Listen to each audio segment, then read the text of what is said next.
All right, welcome to Tougies Take, episode 27.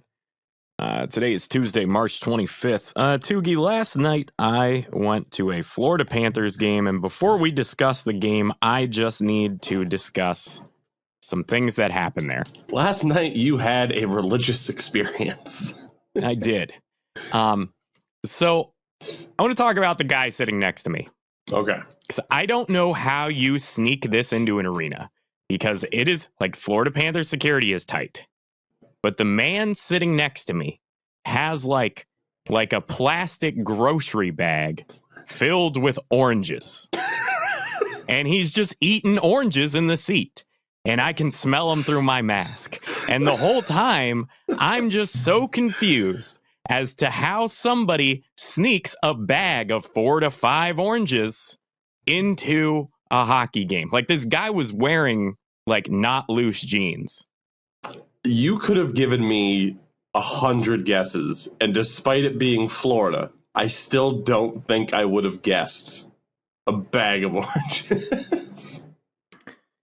And that's the other thing too. Like, eating an orange is not like a clean activity. No. Like, who does that where you can't just immediately go wash your hands of the orange? Like, who's like, I'm gonna sit here and enjoy this period. It's like with this orange, sticky orange that I'm going to eat with hands. no tools, just getting into the skin with your thumb like an orange farmer. So that was weird. And then Florida. There was a giveaway. There was a giveaway last night, which in the most Florida thing ever, An orange the peeler. Florida. If only it would have been that guy's lucky night. The giveaway was they were giving away vaccines in the parking lot to anybody with a Panthers ticket. I mean, that's the best giveaway I've ever heard of. I mean, I think the Atlanta Braves did that too. I think a bunch of teams have done that. So, Well, they didn't advertise it. That's why it's weird. Wow, so you just showed up and you're like, oh, that's happening. Well, no, see, that's ingenious though, because there might be someone dumb enough to be like, I'm not getting that vaccine. You can win a free vaccine, a giveaway. I'm there. Like, that had to have happened for at least one person, right? If you pose it to them as if they're a children and that they're getting a prize, I'm sure that's going to work on some people to actually get them to get the vaccine. So, as dumb as what you just said sounds, it's somewhat ingenious by the Florida Panthers. I'll give them credit. Yeah, you're in the parking lot. You're just like, 75% capacity. Really wish I got that vaccine. It's like, well, do I have a bus for you? Sir, come with me. Come with me out to the parking lot. It's going to be okay. All right. It's so weird. Yeah. So, I guess in that case, so obviously at the Florida Panthers game last night, we'll get into this later. The story was goaltending.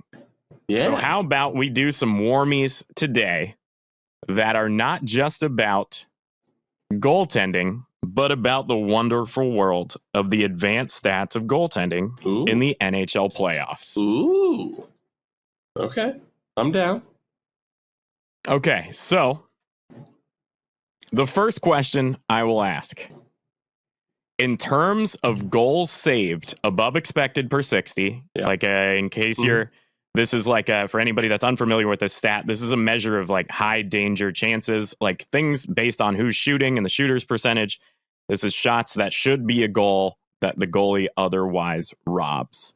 So in terms of goals saved above expected per 60 of all of the goalies to appear in the NHL playoffs this year, do you know who is the worst? I thought you were going to say who's the best, and my guess would have been like Price or Saros. In terms of the worst? Oh, God. I mean, it's got to be Tristan Jarry, right?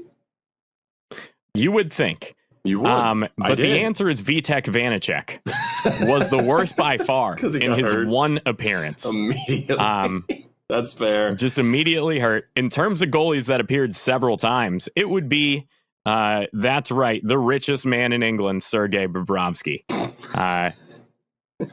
So by any chance, do you have a guess at which goaltender is the best? I know you alluded to it. it's got to be Carey Price, because in this episode today, everybody, spoiler alert, I will be praising Carey Price. It might be awkward for some of you, but I'm going to go out on a limb and say, well, then again, though, with the amount of games played, like some goalies have played more games. So this is just the average per 60. Oh, okay. So it's just weighted for 60 minutes.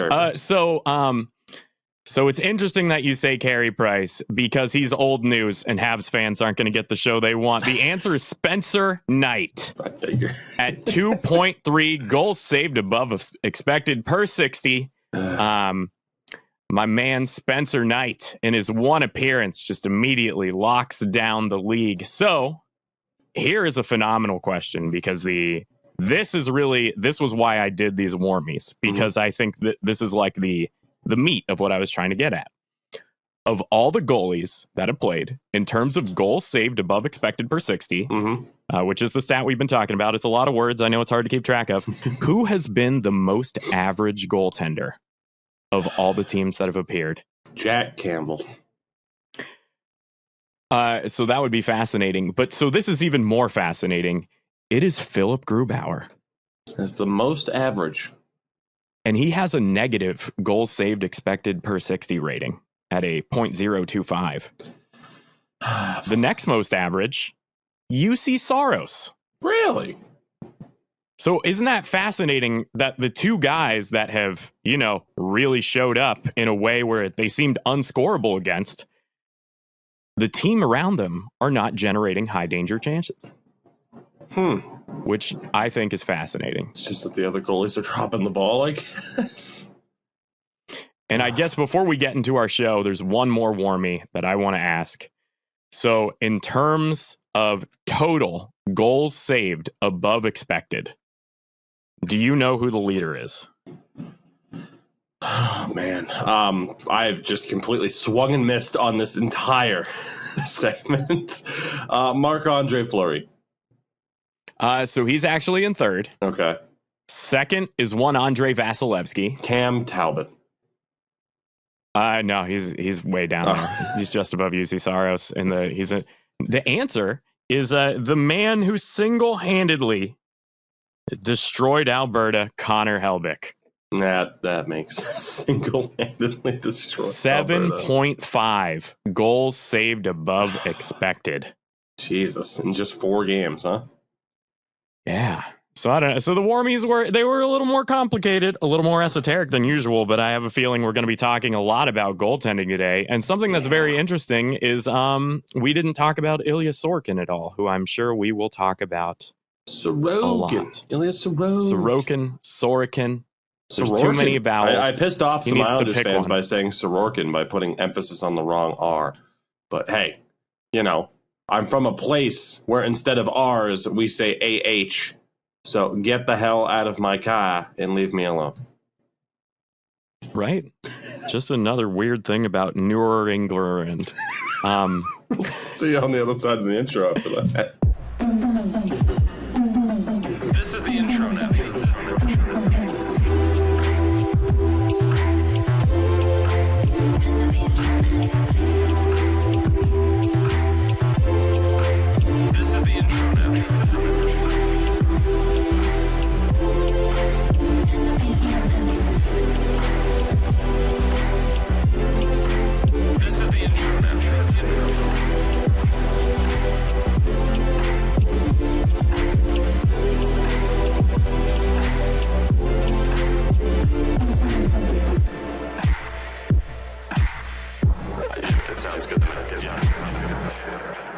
All right, we're back from the intro. So you just listened to some dope beats. You're ready to go back out to the club. It's like you've got a bag full of oranges, and those oranges are looking hairy. What do? You use code Tougie. That's right.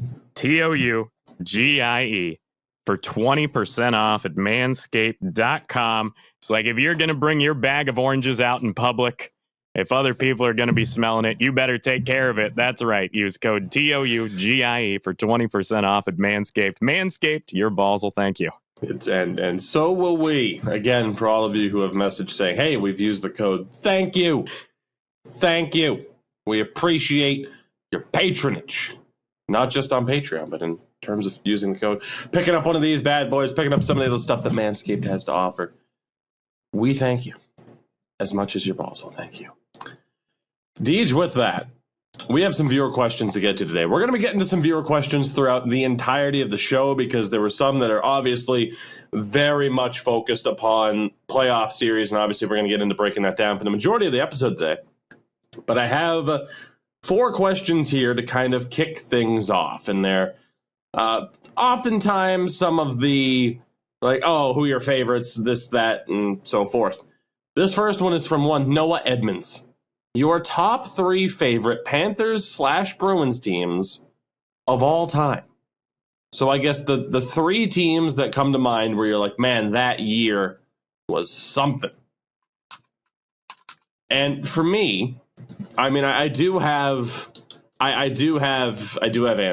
I do. Obviously, 2011 is number 1. Surprise, surprise. Obviously, 2011 is number 1. Aside from that, you probably have to go back to like the early 2000s where it's like, here's Joe Thornton, Sergei Samsonov, Glenn Murray, Brian Ralston, like those first teams. And I'm like, yes, this is my team. Shout out to the likes of Andrew Raycroft as well around that time. Like those were great days. And then the problem is some of my other favorite Bruins teams are ones that lost. 2010 team I loved that got reverse swept by the Flyers. I love the 2013 team that lost to the Blackhawks. How fucking dare you deny Jaromir Jagr another cup? I love the 2019 team. That didn't work out too well. So, yeah, I mean, 2011 is obviously by far and away the number 1.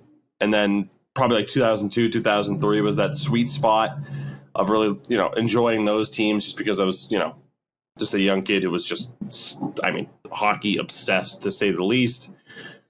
And then, yeah, it might have to be one of those teams that lost, which is the problem. I mean, a lot of those teams I really did like, but obviously they didn't end up finding the results. But the Bruins had some magical teams there.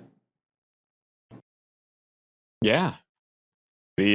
So obviously this Florida Panthers team is one of my favorites. Just so many exciting players up and down. But I don't know. I guess I'll pull 2 others.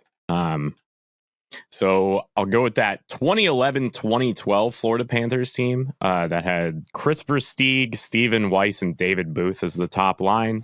Memories. This was right after Dale Talon, who we would later find out was not a smart man. This was right after he sold the whole team to pick Nick Bjugstad, Eric Goodbranson, and the disappointment, the frustration. The other guy was so bad I can't even remember his name. 3 first-round picks. God, burnt. He went to the Winnipeg Jets for like 3 games. It wasn't Kulikov. No, it wasn't Dmitry Kulikov. It was what was this? The 2011 draft. This was I believe this was the 2010 NHL draft. If I'm not mistaken. Yeah, I got you. Feel free to. Yeah, well, it's a lot. It's a lot to take in, and it was when we picked Quentin Howden 1 pick before Evgeny Kuznetsov. Thanks, Dale. So that was a real botch of a draft. Sold the whole team. That was first-round the pick. picks. Yeah, it was Quentin Howden. One pick before Evgeny Kuznetsov. Yeah. Oof. Sweet. Thanks, Dale. Don't worry, we'll keep you employed for another 10 years for some reason. But so that team was great because it was just all like UFAs that were cast-offs, and they miraculously made the playoffs. And so it just it was pretty cool. It was pretty cool to see that team come together, and I don't know. It was cool because we hadn't made the playoffs in a while, and it was just all new guys and Stephen Weiss. And then another great Florida Panthers team would have been it wasn't 2015. It would have been the 2016 Panthers when our top line was Huberdeau, Barkov, Jagr. That Panthers team was a lot of fun to watch. Jagr hit a scoring milestone that year. The game was weirdly interrupted in like the middle of the second period, and they like rolled out a carpet and gave him a gold stick just in the middle of the game. Like you would think there'd be like a ceremony later. Yeah, it just happened in the middle of the game. It was really bizarre. And so we picked 23rd because of our performance that year, where Dale Talon took Henrik Borgstrom, which didn't go so well. So I don't know. So I guess like what we've learned is to not ask Deej about the best or favorite Panthers teams of all time, because woof, there aren't that. Or should I say meow? There aren't that many incredible options. Well, so it's important because even a broken clock is right twice. In this case, 3 times with Barkov, Huberdeau, and Spencer Knight. Yeah. So I won't shut up about later. Oh, we won't be shutting up about Spencer Knight for this entire show. This next question is from one Kamoka. I've had the theory for the last few months. What are the chances Rod Brind'Amour leaves Carolina and goes to Seattle? I mean, 0. In fairness, the idea of this theory, it's a very common theory. So let me say that. And that might be why I picked this question, just to crap on you here. It's a very common theory that Brind'Amour not having signed, where might he go?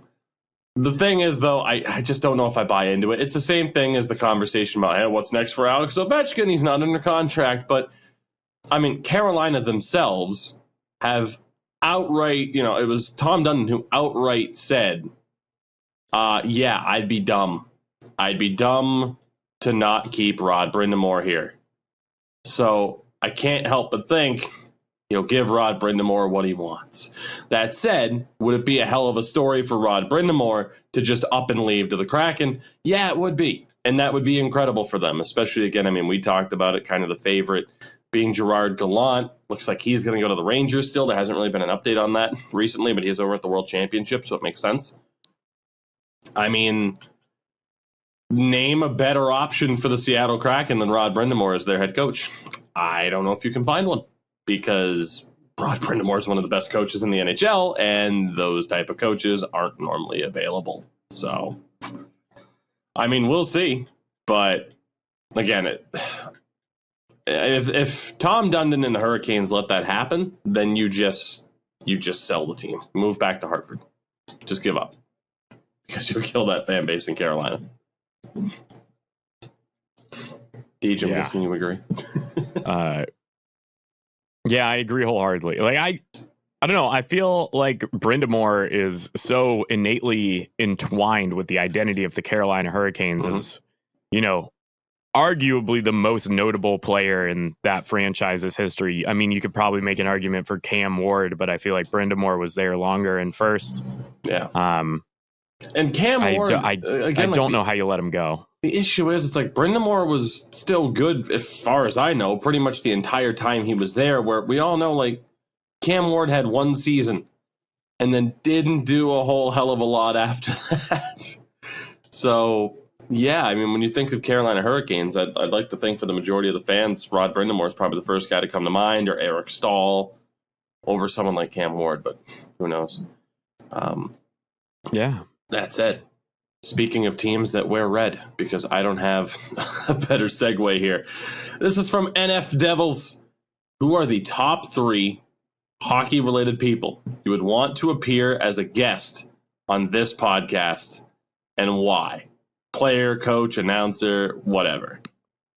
So the top 3 people in hockey who would want to appear on this podcast. Deej, I'll let you go first. Do any 3 immediately come to mind? I think number 1's Tom Wilson. No questions. No, I don't know. Top 3 hockey players to talk about. Not even hockey players, but like coaches, announcers. Just hockey people. Just hockey people. GMs. All right, so number 1 for me is weird. I would love to have Doc Emmerich on this show. Me too. I'd get to engineer his voice. That's a big one. I don't know. Yeah. So like Emmerich, I think that would be huge. I think Paul Bissonnette for cross promotion. You know, I mean, you got to be a businessman at the end of the day. And then let's see. Current player, super interesting. I would like to, and I know this is probably topical and going to upset some people, but I would like to talk to Mark Scheifele. I think because everybody talks about how smart he is and how he's like set up to be a general manager in the future. Mm-hmm. I would like to talk to him and find out what that's about. That's fair. I mean, yeah, it's topical, but it doesn't mean like, living. It's not a living or dead question, right? Where it's like, well, you clearly have to take this Hall of Famer. So, yeah. I mean, yeah, no, that's a fair one. I don't disagree with that. For me, I'm allowed. I'd limit myself to one guest where I'd just sit here and just fanboy over. So Jack Edwards, 100% Jack Edwards, top option, no doubt. Aside from Jack Edwards, oh man, this is tough, right? Because it's like who's gonna give you the best answers? Let's go Sean Avery, because I feel like there's a very good chance he and I could get into a shouting match, and I think that could be pretty entertaining. Okay. He'd probably win. He would. He practices every single day. He does. On the streets of New York, right. That's the big leagues of shouting matches. Right. Like I'm not the type that rides my bike in New York City yelling at cab drivers as I pass them. So so yeah, no, that I agree with. That was just another random name to come to mind. God. It's such a tough question. It's such a tough question. Mike Milbury. Let's go from Mike Milbury. Jack, the trifecta of hate. Jack Edwards, Sean Avery, and Mike Milbury, because you can't tell me you're not going to listen to those podcasts. You couldn't possibly be like, not this one. There's no way. You do not have the inner strength to say, I'm going to skip these ones. Not a chance in hell. So let's go for those ones, I guess. I don't know. That's a really tough question, though. Yeah, we'll get Mike Milbury on here. There's nothing like having a guest that USA Today once described as out of touch, ill-prepared, and an absolute embarrassment. That's all you can ask for in a guest. Getting slandered by USA Today, the official newspaper of Marriott. Oh, God. And our final question in the opening segment is from one broken wheelchair. Your dream line and goalie to put on the ice from any era. So, left wing, center, right wing, defense, and goaltending. My dream line. God, who the hell knows? Another one of those questions that is so tough, but I'm like, it might lead to interesting conversation, or it can lead to this where you're just like, God, I don't know. I mean, I got nothing. I got nothing that comes to mind, Deej. We have to create a dream line. And it's like, do you go with the best players of all time? Do you go with your favorite players of all time? Do you build a goon line and say, screw it? Or do you just say, let's move on to the next question? Yeah. I don't know. I think I go with it's like Bure, Barkov, me. Oh, you know what I'd do is I'd go with... It's my dream. Right. Okay, so what I'd do is I would play... I'd play goalie. No, I wouldn't, because it would suck. I'd play goalie, and I'd have Sean Thornton, Zdeno Chara, just the nastiest people to have to play against. Just assault everybody who comes near me. And it would be my dream. I'd get a shutout because the other team would not be allowed to get near me. That's my response. I don't know where else to go with this question. I just essentially wanted to thank One Broken Wheelchair for being like, hey, I wrote in the question. And we thank you for your questions, of course. Twitter, there's always a post up there, Tougie24 on Twitter. And, of course, our Discord. The link is in the description of every YouTube video that I post. With that said, Deej, questions like that, they're very tough. But, hey, every once in a while, You gotta have one of them asked, and then a segment flounders, and then you say, and here's why we don't answer questions like that. So there you go, everybody. There's your friendly reminder.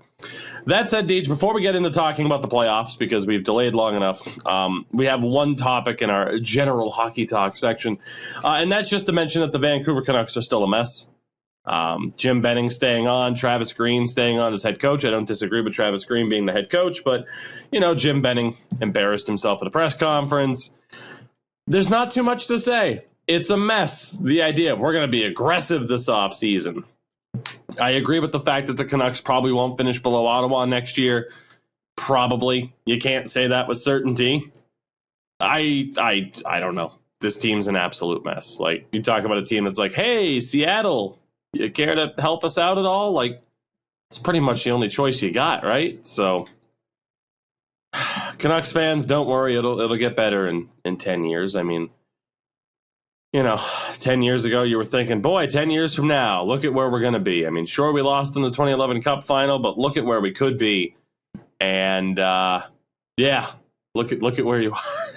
It's a bad time. It's a bad time. Deej, that said, the 2011 Stanley Cup Finals.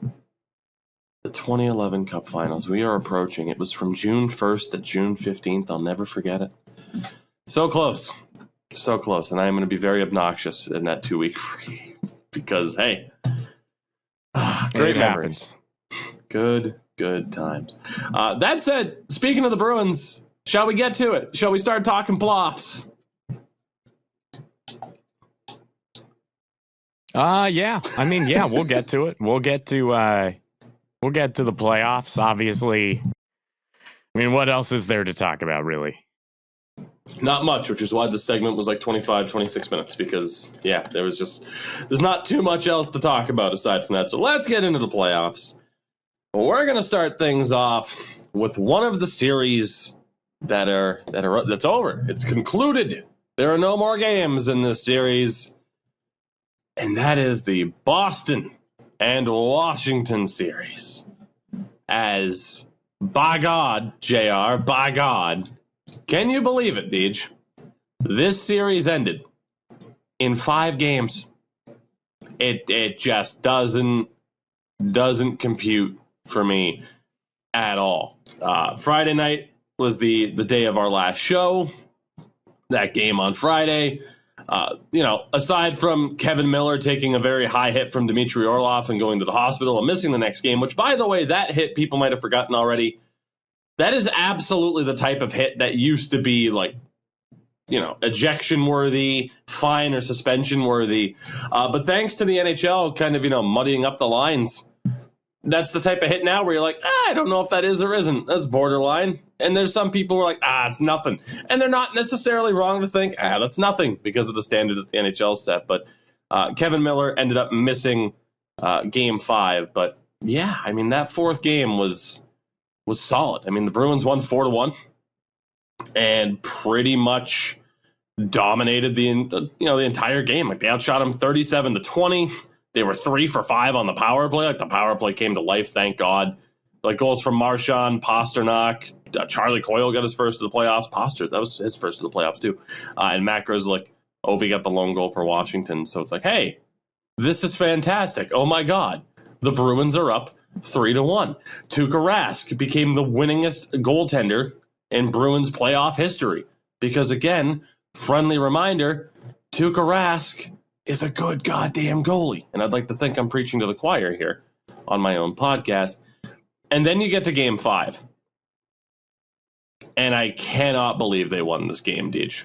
I cannot believe it. Washington outshot Boston 41-19. The teams were combined 0 for 7 on the power play. But the Bruins just managed to convert. Like, second period, David Pasternak scored maybe the goal of the playoffs so far. And there have been some great individual efforts, others that we'll talk about in this episode. But David Pasternak scored. I mean, Taylor Hall had an incredible goal too, but Pasta scored this incredible individual effort to give the Bruins the lead. Bergeron scored because, oh, captain, my captain. And then you're like, oh my God, it's 3-1. They're up 2-0 heading into the third. This is great. And then Connor Sherry scored 11 seconds into the third period.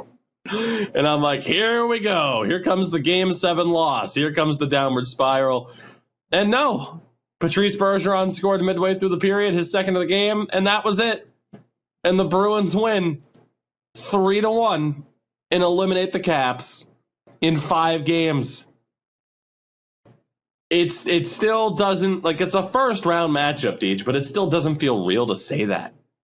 Like, your opinion from the outside perspective that this series ended in 5 games when, and granted, a lot of series have gone against our expectations, obviously, and we'll talk about that.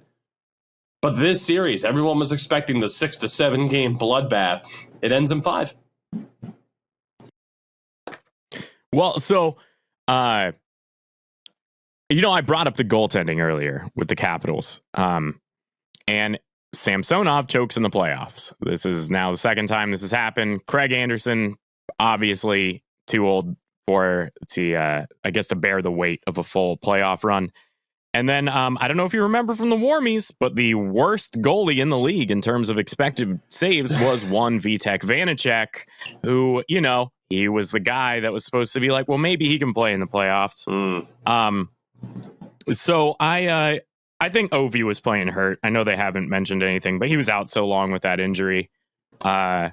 And I mean, not to say like that's why the Bruins beat him, but I don't feel like this was the Capitals at full strength. But what I do want to address more than anything is probably the greatest headline in the history of sports reporting. And this comes from the Washington Post in an article about why the Capitals lost, specifically ripping into Kuznetsov and Samsonov. This article is titled, "Before the Puck Dropped, They Dropped the Ball." You know how proud someone was of themselves for thinking of that, too. Oh, Barry Sfaruga, sports columnist. You're a genius. So, yeah, I don't know. I mean, I'm going to go as far as to say that the Capitals in this offseason need to make some additions because they're missing some pieces if they want to win another cup. Yeah, I mean, it's what now, 3 first round exits in a row, if I'm not mistaken, after winning the Stanley Cup. And I mean, we'll get back to the Bruins in a minute. I mean, just talking about the Caps, right? They definitely have some questions to answer. You let go of Barry Trotz after winning the Cup. You don't make it out of the first round in 3 consecutive years. So it's like you just had that one magical run. Like, oh my God, we can't make it to the conference final. The one year you do, you go all the way and win the Cup. And now again, you're struggling to make it out of the first round, let alone the second. And yeah, I mean, you look at this team, like, again, Alex Ovechkin, his contract's up. I still don't think he's going anywhere. I know a lot of people are saying, well, he's 35 in the KHL, and who knows, maybe. Maybe he does say, there's not too many. Maybe he goes full Tom Brady and says, there's not too many challenges for me here at this point. I could go to another team, but what's the point? I already won the Cup. Maybe he does bolt to the KHL. I doubt it. I think he stays. I think he stays in Washington. We'll see, though. You never know. I mean, obviously players like that can very well move.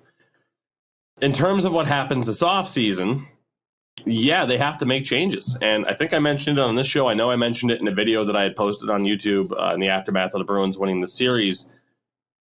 You look at, I guess, the analytical side of things, and there were articles out there before the season started that, guys, the Caps runs over. Like, I'm looking at this team from an analytical standpoint. They're not going to make it. And then obviously they do well in the regular season, and you think, oh, well, guess that guy was wrong.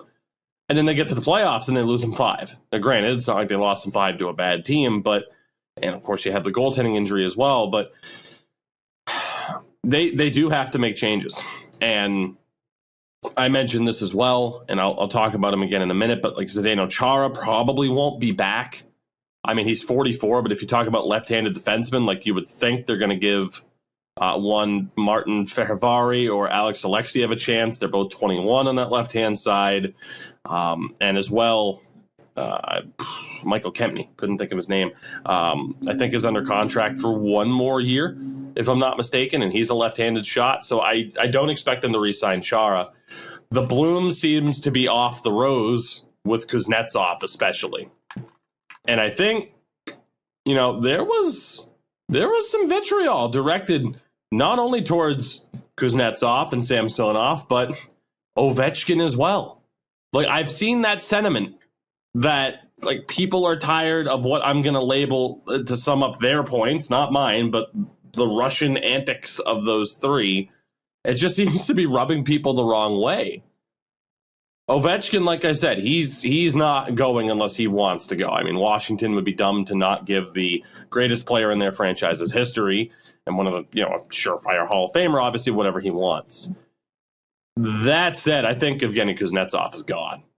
You're not going to trade Samsonov. He's 24 years old. I don't think you rely on Vanacek and someone else you randomly sign. I mean, maybe Henrik Lundqvist comes back. He's not under contract for next year. We don't know what his future holds. And who knows what would have happened this season if Lundqvist was healthy. But in terms of certain changes, like, okay, Chara's gone. I can't imagine Kuznetsov being on the team next year. The problem is, Evgeny Kuznetsov makes $7.8 million a season. That is not an easy contract to get rid of when you're talking about the reasons why Washington might want to get rid of him. Whether it be, his off-ice antics or whatever, that's not an easy deal to get rid of. So I agree, the Caps are probably going to have to reshuffle the deck here, but I don't know if their moves are obvious, and even if they are, they're not easy moves to pull off. So it's going to be a very interesting offseason for them. Yeah. I especially think after TJ Oshie's performance over, like, in the playoffs and the few games before that, everyone talks about Washington exposing him in the expansion draft, but, like, I don't care about his age or whatever. The guy can still play. He's on the ice and your team's hurting. Why would you ever expose TJ Oshie to protect, like, Daniel Sprong? Like, I don't know. I don't understand that. Yeah, I agree. TJ Oshie's not someone you look at to be like, yeah, he's the one that needs to leave this team so we can take a step forward. Like, no, that is not a smart move, but we'll see if the Caps end up making smart moves, right? Yeah. One day at a time. So, yeah, there's a lot of work that needs to be done there. I'm looking forward to seeing what they do in the offseason because they need a goalie. It depends. I know on a place that's got a good Russian goalie for sale. I mean, it depends on what they do with Samsonov and Vanacek, though. Like, I don't think they're wrong to think that those two can get the job done. It's just that, obviously, Vanacek suffered a fluke injury. But, it's like he's 25, Samsonov's 24. They're not making the most amount of money. I mean, Samsonov's deal is up. Vanacek signed through next year.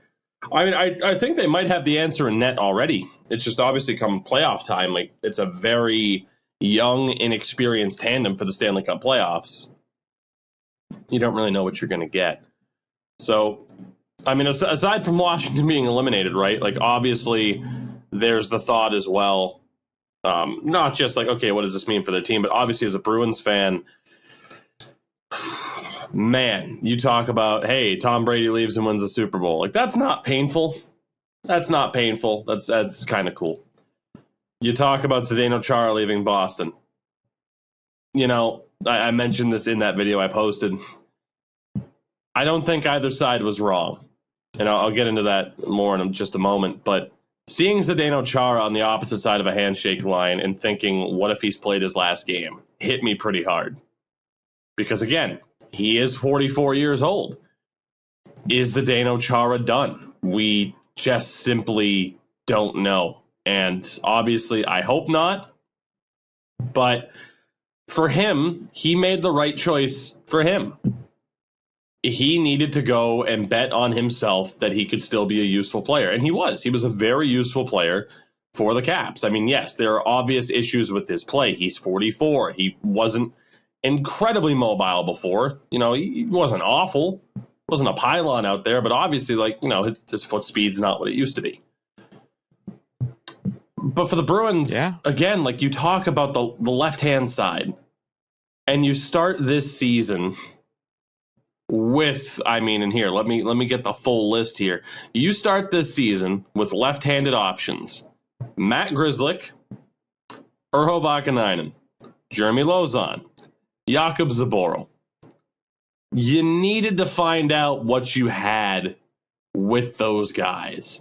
And then obviously you get some, like an NCAA signing like Jack Khan, who got a chance for a little bit this year and has one of my favorite names.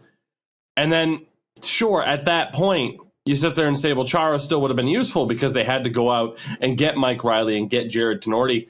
But the point was, you need to figure out what you have with some of those younger guys. And as it turns out, the Bruins weren't necessarily wrong to bank on testing out those younger guys, even though they did have to go out and get Mike Riley as a deadline acquisition.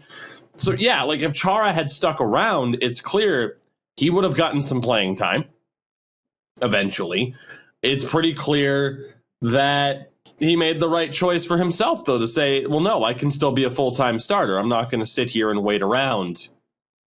You know, like, he bet on himself. He wasn't wrong to do it. The Bruins had to find out what they had with younger players. They weren't wrong to do that. It is just a shame, that question of, well, if Chara had stayed, obviously he'd be in the lineup over Jared Tenorti, but maybe they wouldn't have gone out to get Mike Riley. It's just it's a whole butterfly effect of what would have been different. I just hope he hasn't played his last game.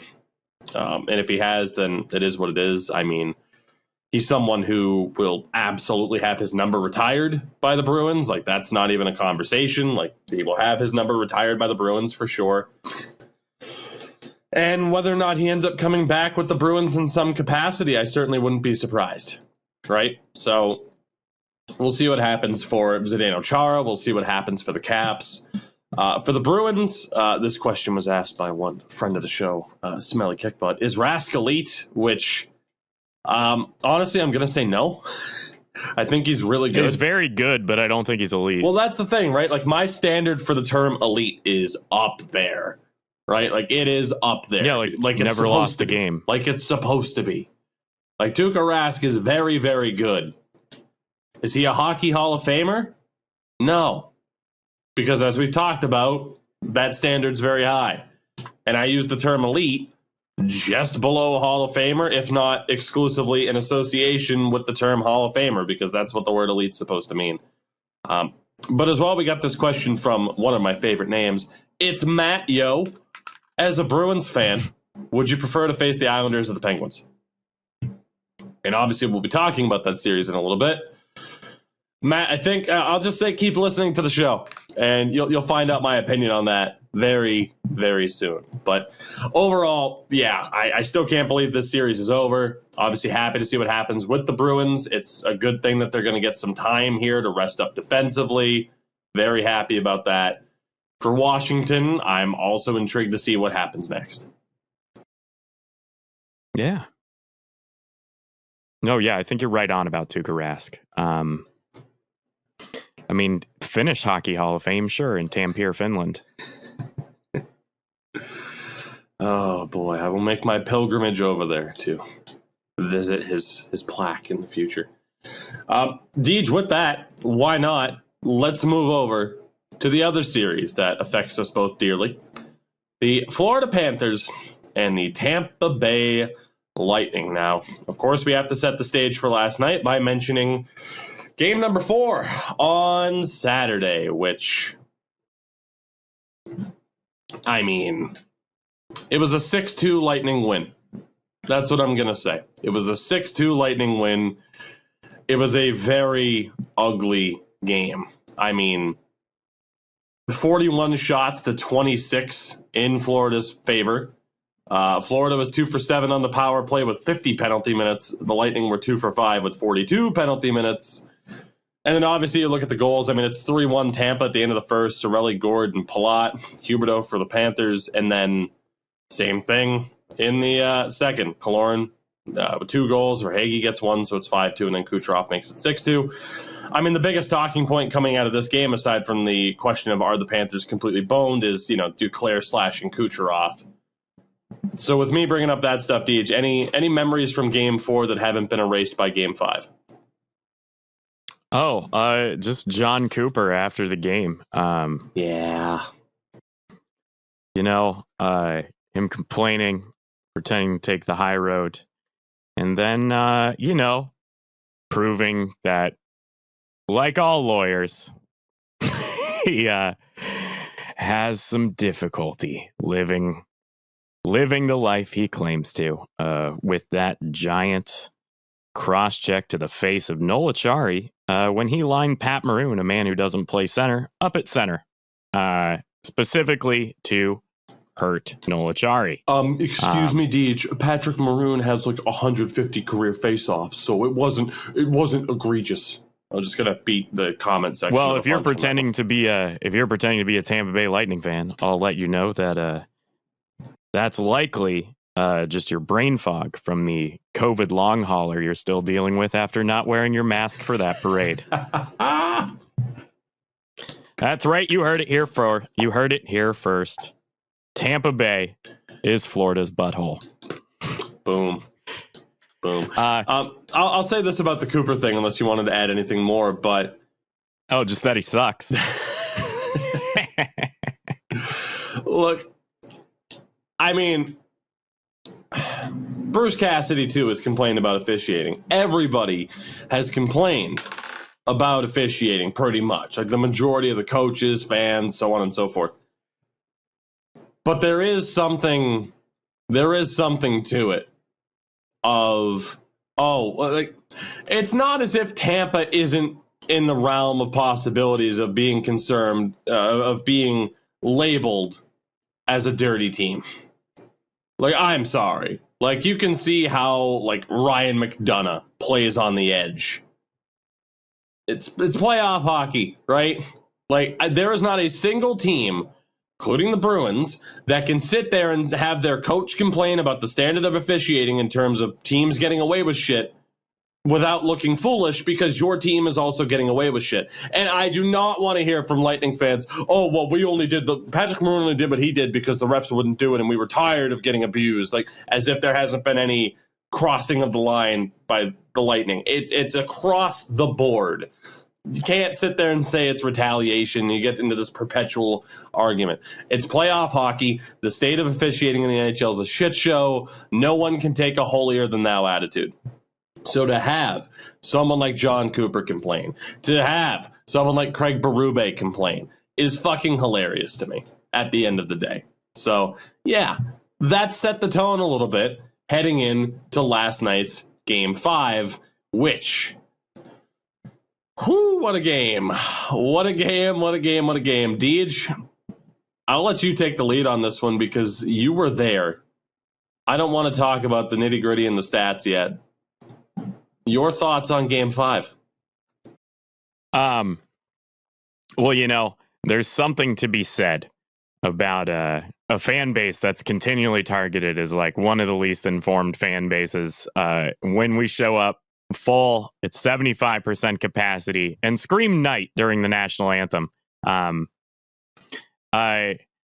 mean, there's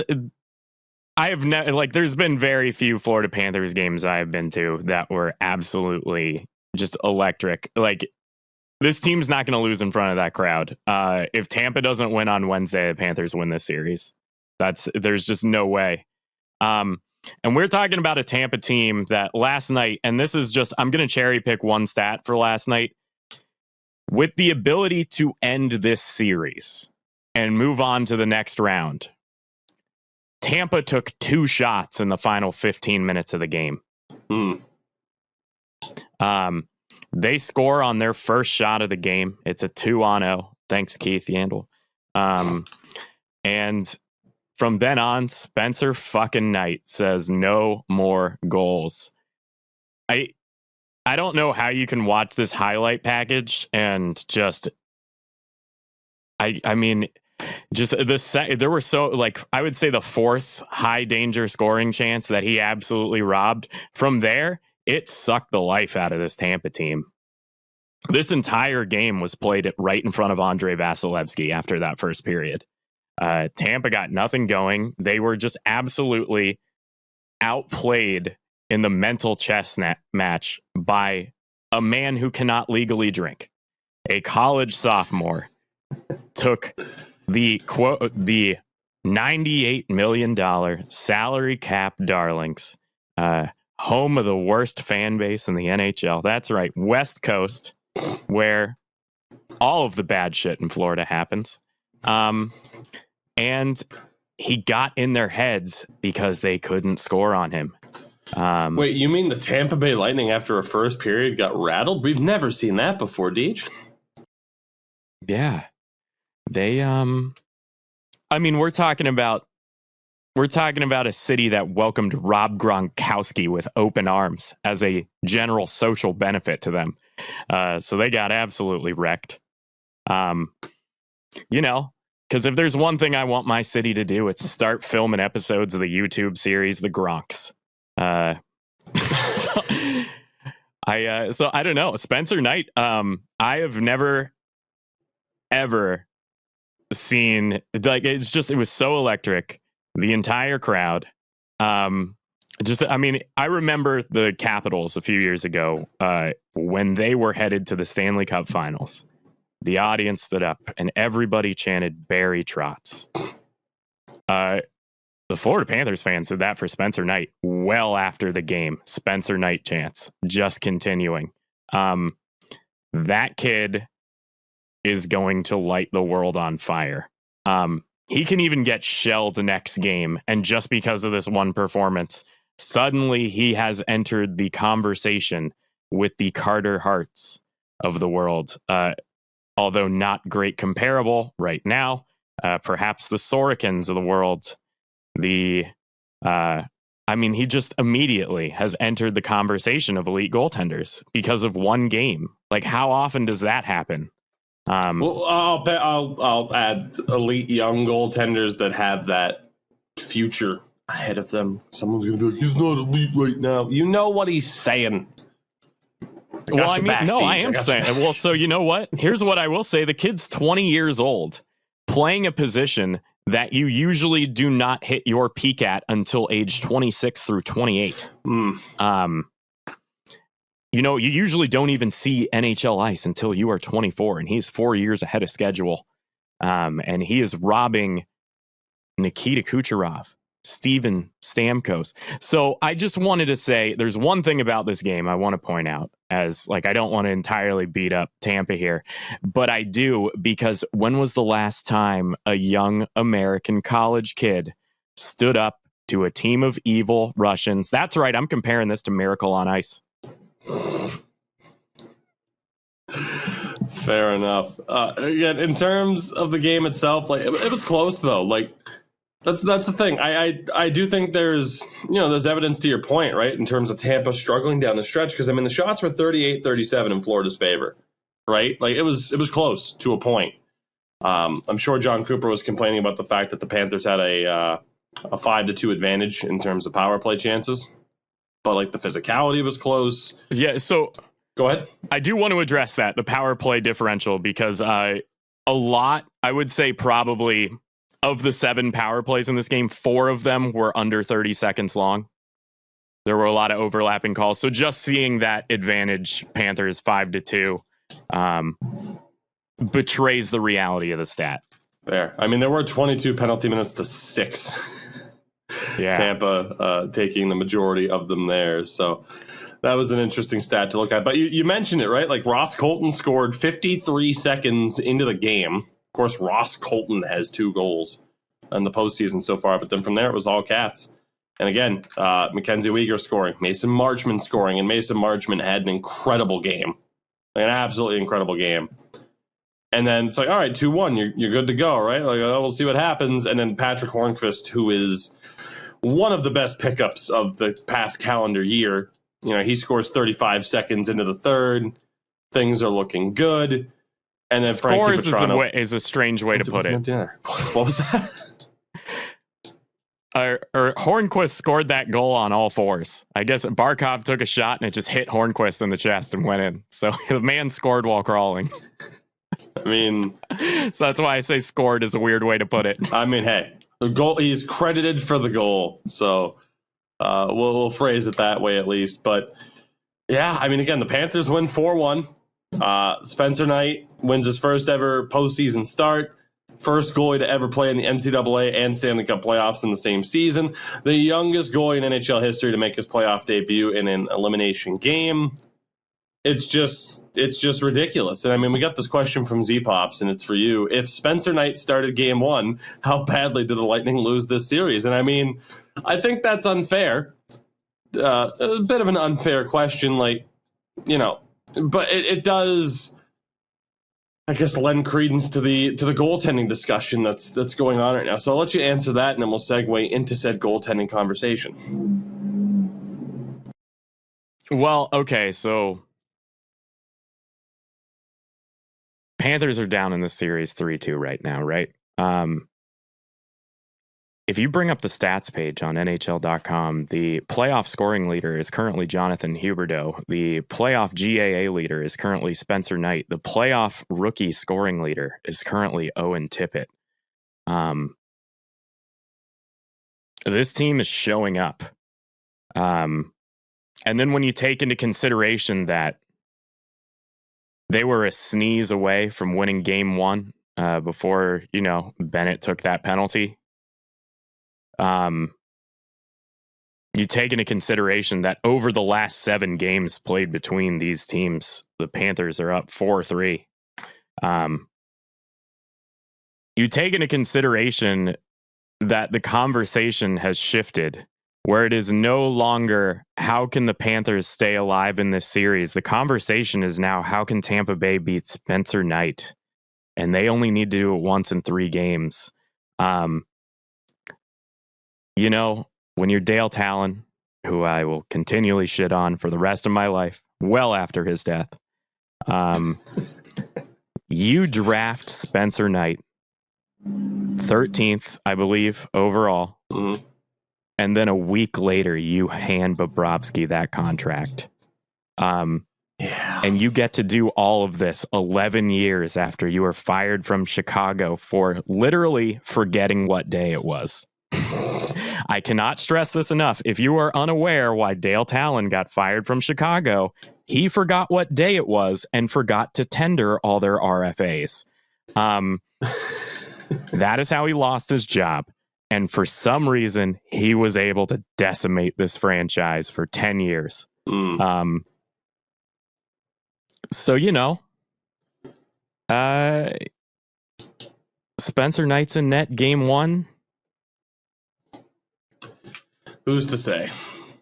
Who's to say? I mean, I don't think there would have been a game 5 or 6.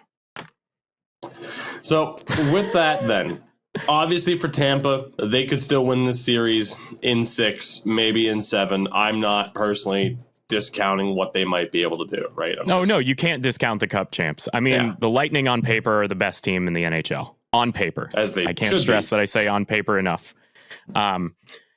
But just, I think that's the real point of my argument is how that conversation has shifted.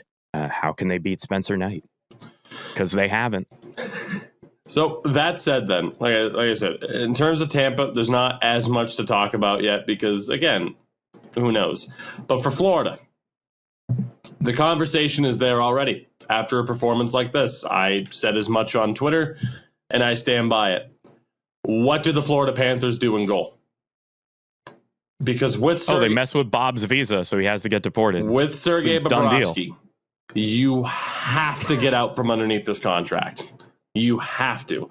I don't know if it's Knight and if they pay Drieger to come back next season. They have to get out from underneath that Sergei Bobrovsky deal. They have no choice. So I want to address this Bob contract because I've been thinking about it a lot. Well, first thing, you mentioned Drieger, and I can't stress this enough. Drieger's only 24 years old. Mm-hmm. Drieger is not a grizzled veteran. He is a young goalie that is outperforming his age on the rise. And I would love to keep him. So when you look at this Bob contract, and I want to talk about why the Bob contract is significantly worse than anyone has realized it is. So everyone's concern when this Bob contract was signed was, he's 30 years old. Like, what do you do when he turns 34? It's like, you're on the hook for $10 million for those 3 years. And then Bob you don't get 1 year of Bobrovsky out of this contract is my issue with this contract. So the contract initially, the way I was able to be okay with it was I was like, oh, okay, we're paying that much for 3 years of Bob. And then we end up getting 0 years of Bob. And that's why it's so awful. So what I do is I am Vinny Viola. I'm the owner of the Florida Panthers. I am a guy that invented trading with computers on Wall Street. I'm incredibly rich. I got into a phenomenal fist fight at a horse race. That's the type of guy Vinny Viola is. What I do is I pay whatever dirty money I can give, I get rid of it so that the NHL decides that because of the stagnant cap, they are willing to reintroduce the compliance buyout.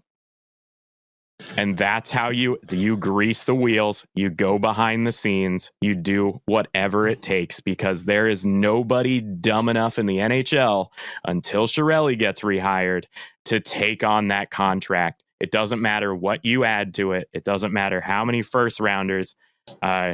You cannot get rid of that contract. So when it comes to that deal, you have two options. Two, really three. The third option is just keep it.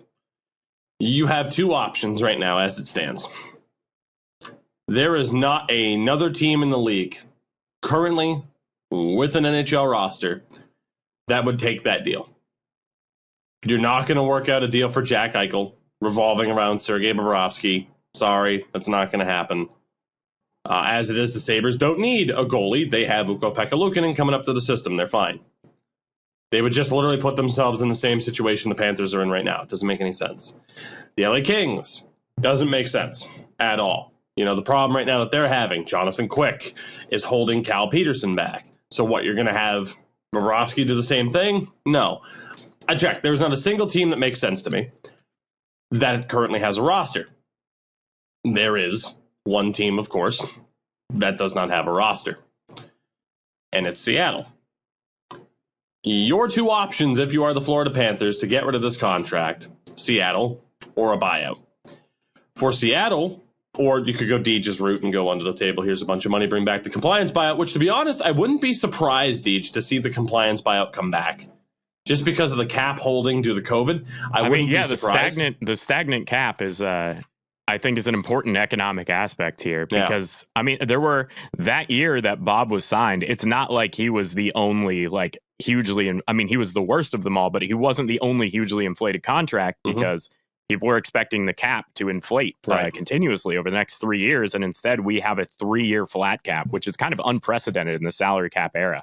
Yeah. So I honestly agree with you. I think we could see it, you know, especially too. I mean, the NHLPA, they might fight it, but for the most part, if the players get paid, I don't really think they care that much. So yeah. I think we could see that introduced. Obviously, when talking about Seattle, I mean, they can, you know, what's the old expression? Essentially, you know, hold them over the coals, rake them over the coals, hold them over the edge, whatever the hell. Where it's like, all right, Fleece cool. them. You want us to take Bobrovsky, first-round picks and prospects. And would it be worth it to the Panthers? Even if it was 2 firsts and Owen Tippett, would that be worth it? Would that be too much? That's where that conversation goes. How much would Seattle ask for? How much is too much to where it's not even worth it for the Panthers?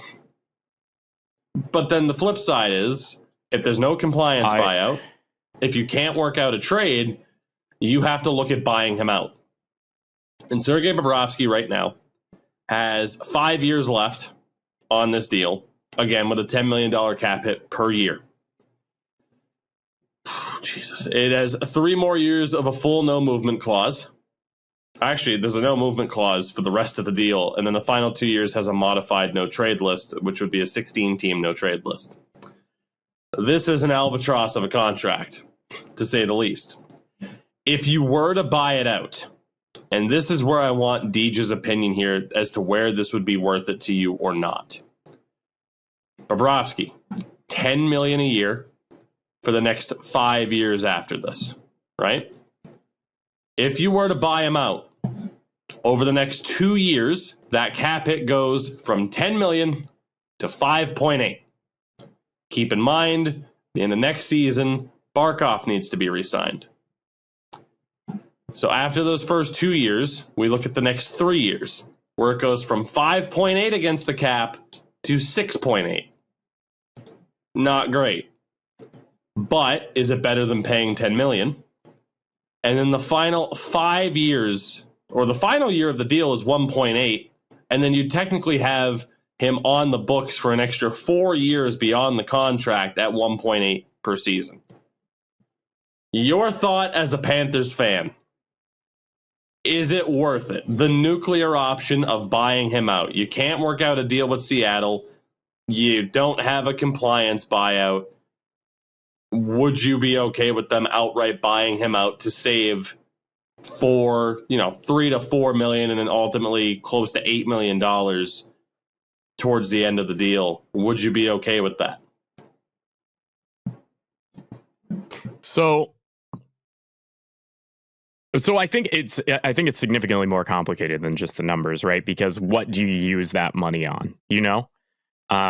Well, that's the entire conversation, honestly, and where we're heading, right? Is everyone saying, imagine if the Panthers didn't have that $10 million of Bobrovsky on the books, what would that $10 million have been used for in terms of skaters, and how much better of a team would they be?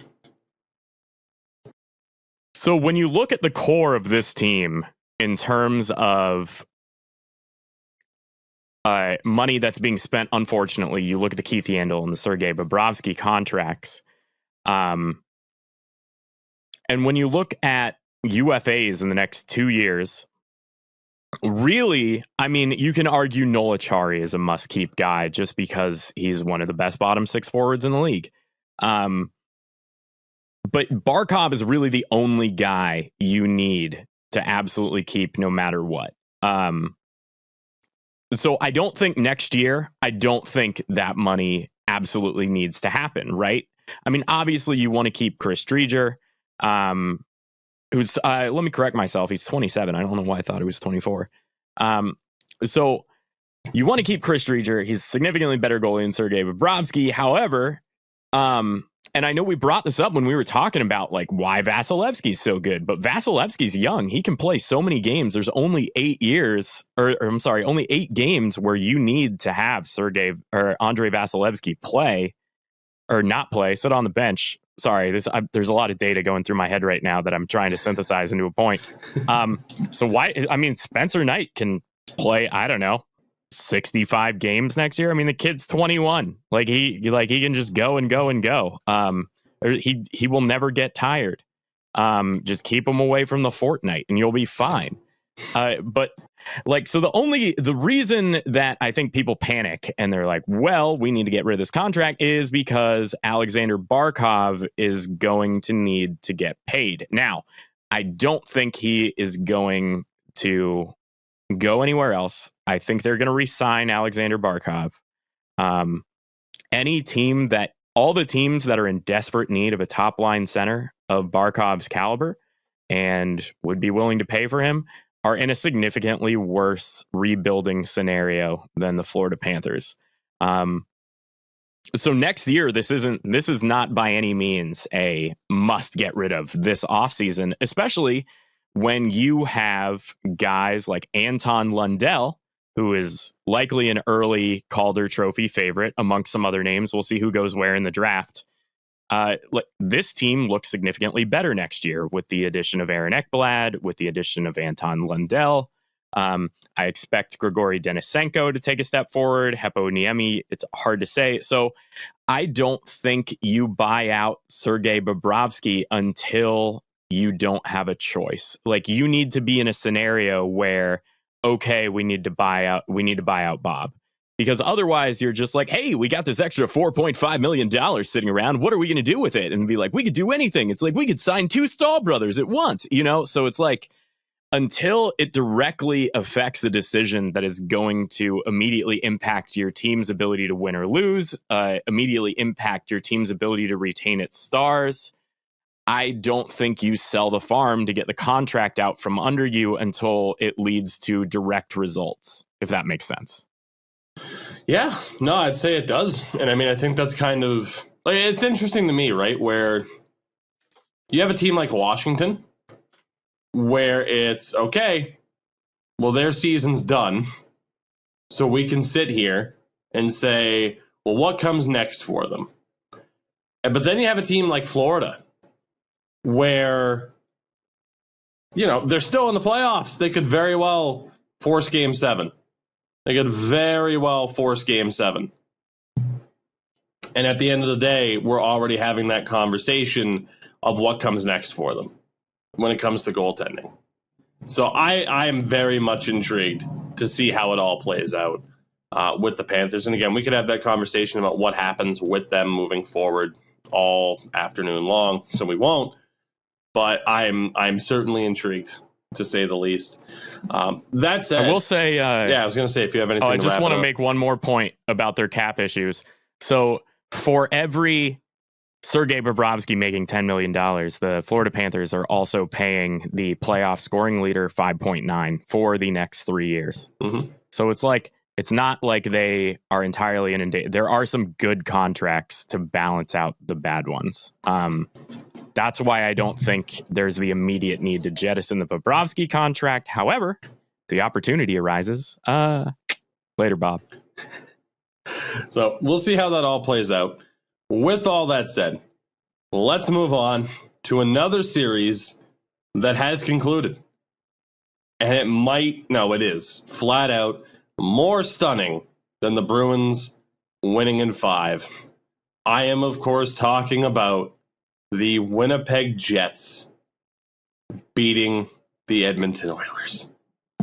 We look back, all the way back to last Friday. It seems like forever ago, the lovely 21st of May, where the Jets win that game by the score of 1-0.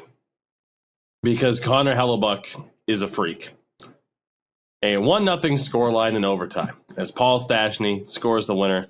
Close game in terms of the shots, in terms of the penalties taken. Winnipeg playing a more physical style. Surprise, surprise, they sneak out a win because, again, Connor Hellebuck is a freak. We look to Sunday night, where let the memes run wild in Game 3. You already know what Sunday night's game was. It was 4-1. 4-1.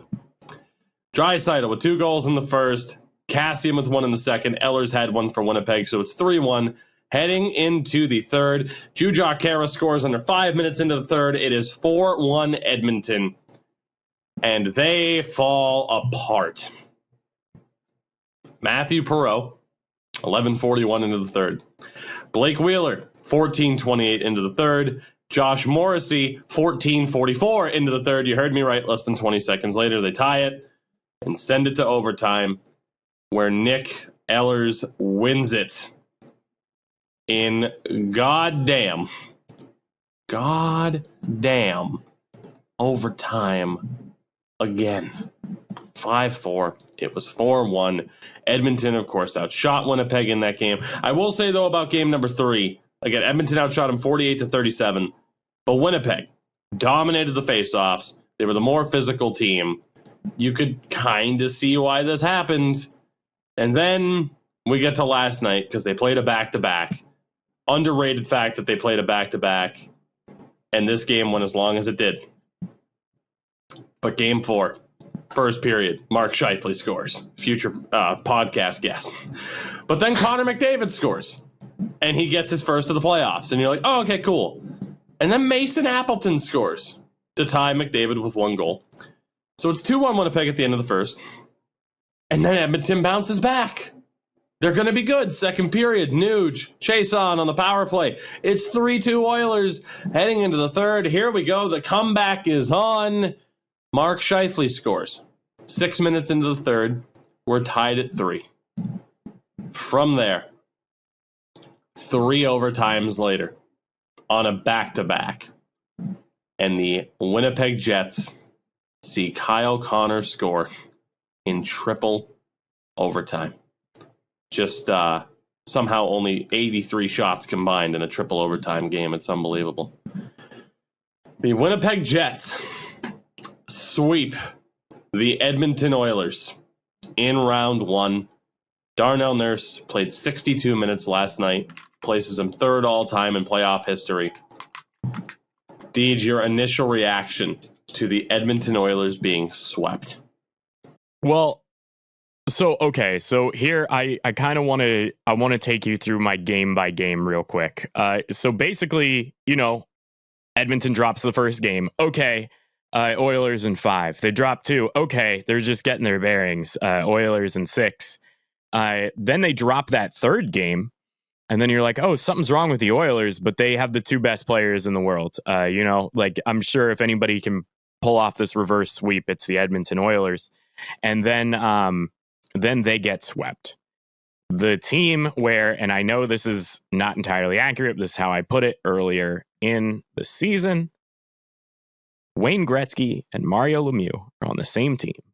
And that team just got swept by the Winnipeg Jets. Holy shit. Yeah. How do you know what? I'll put the explicit tag on this episode. How do you fuck this up any worse? And the answer is you don't. Chiarelli, the Koskinen contract, immediately fired. In a team or in a league, or not really a league, in a division that has been criticized as no one plays defense, no team has just has flaunted their ability to not play defense. And that's, Darnell Nurse he's a good defenseman, but he is, 14% of your D-core. You look at this team and, there's 3 guys on this team that are good modern NHL players.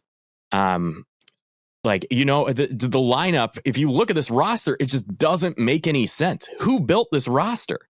And the answer is a couple different people. They all had different theories. And what ended up is this weird mismatch patchwork of a roster that, it's like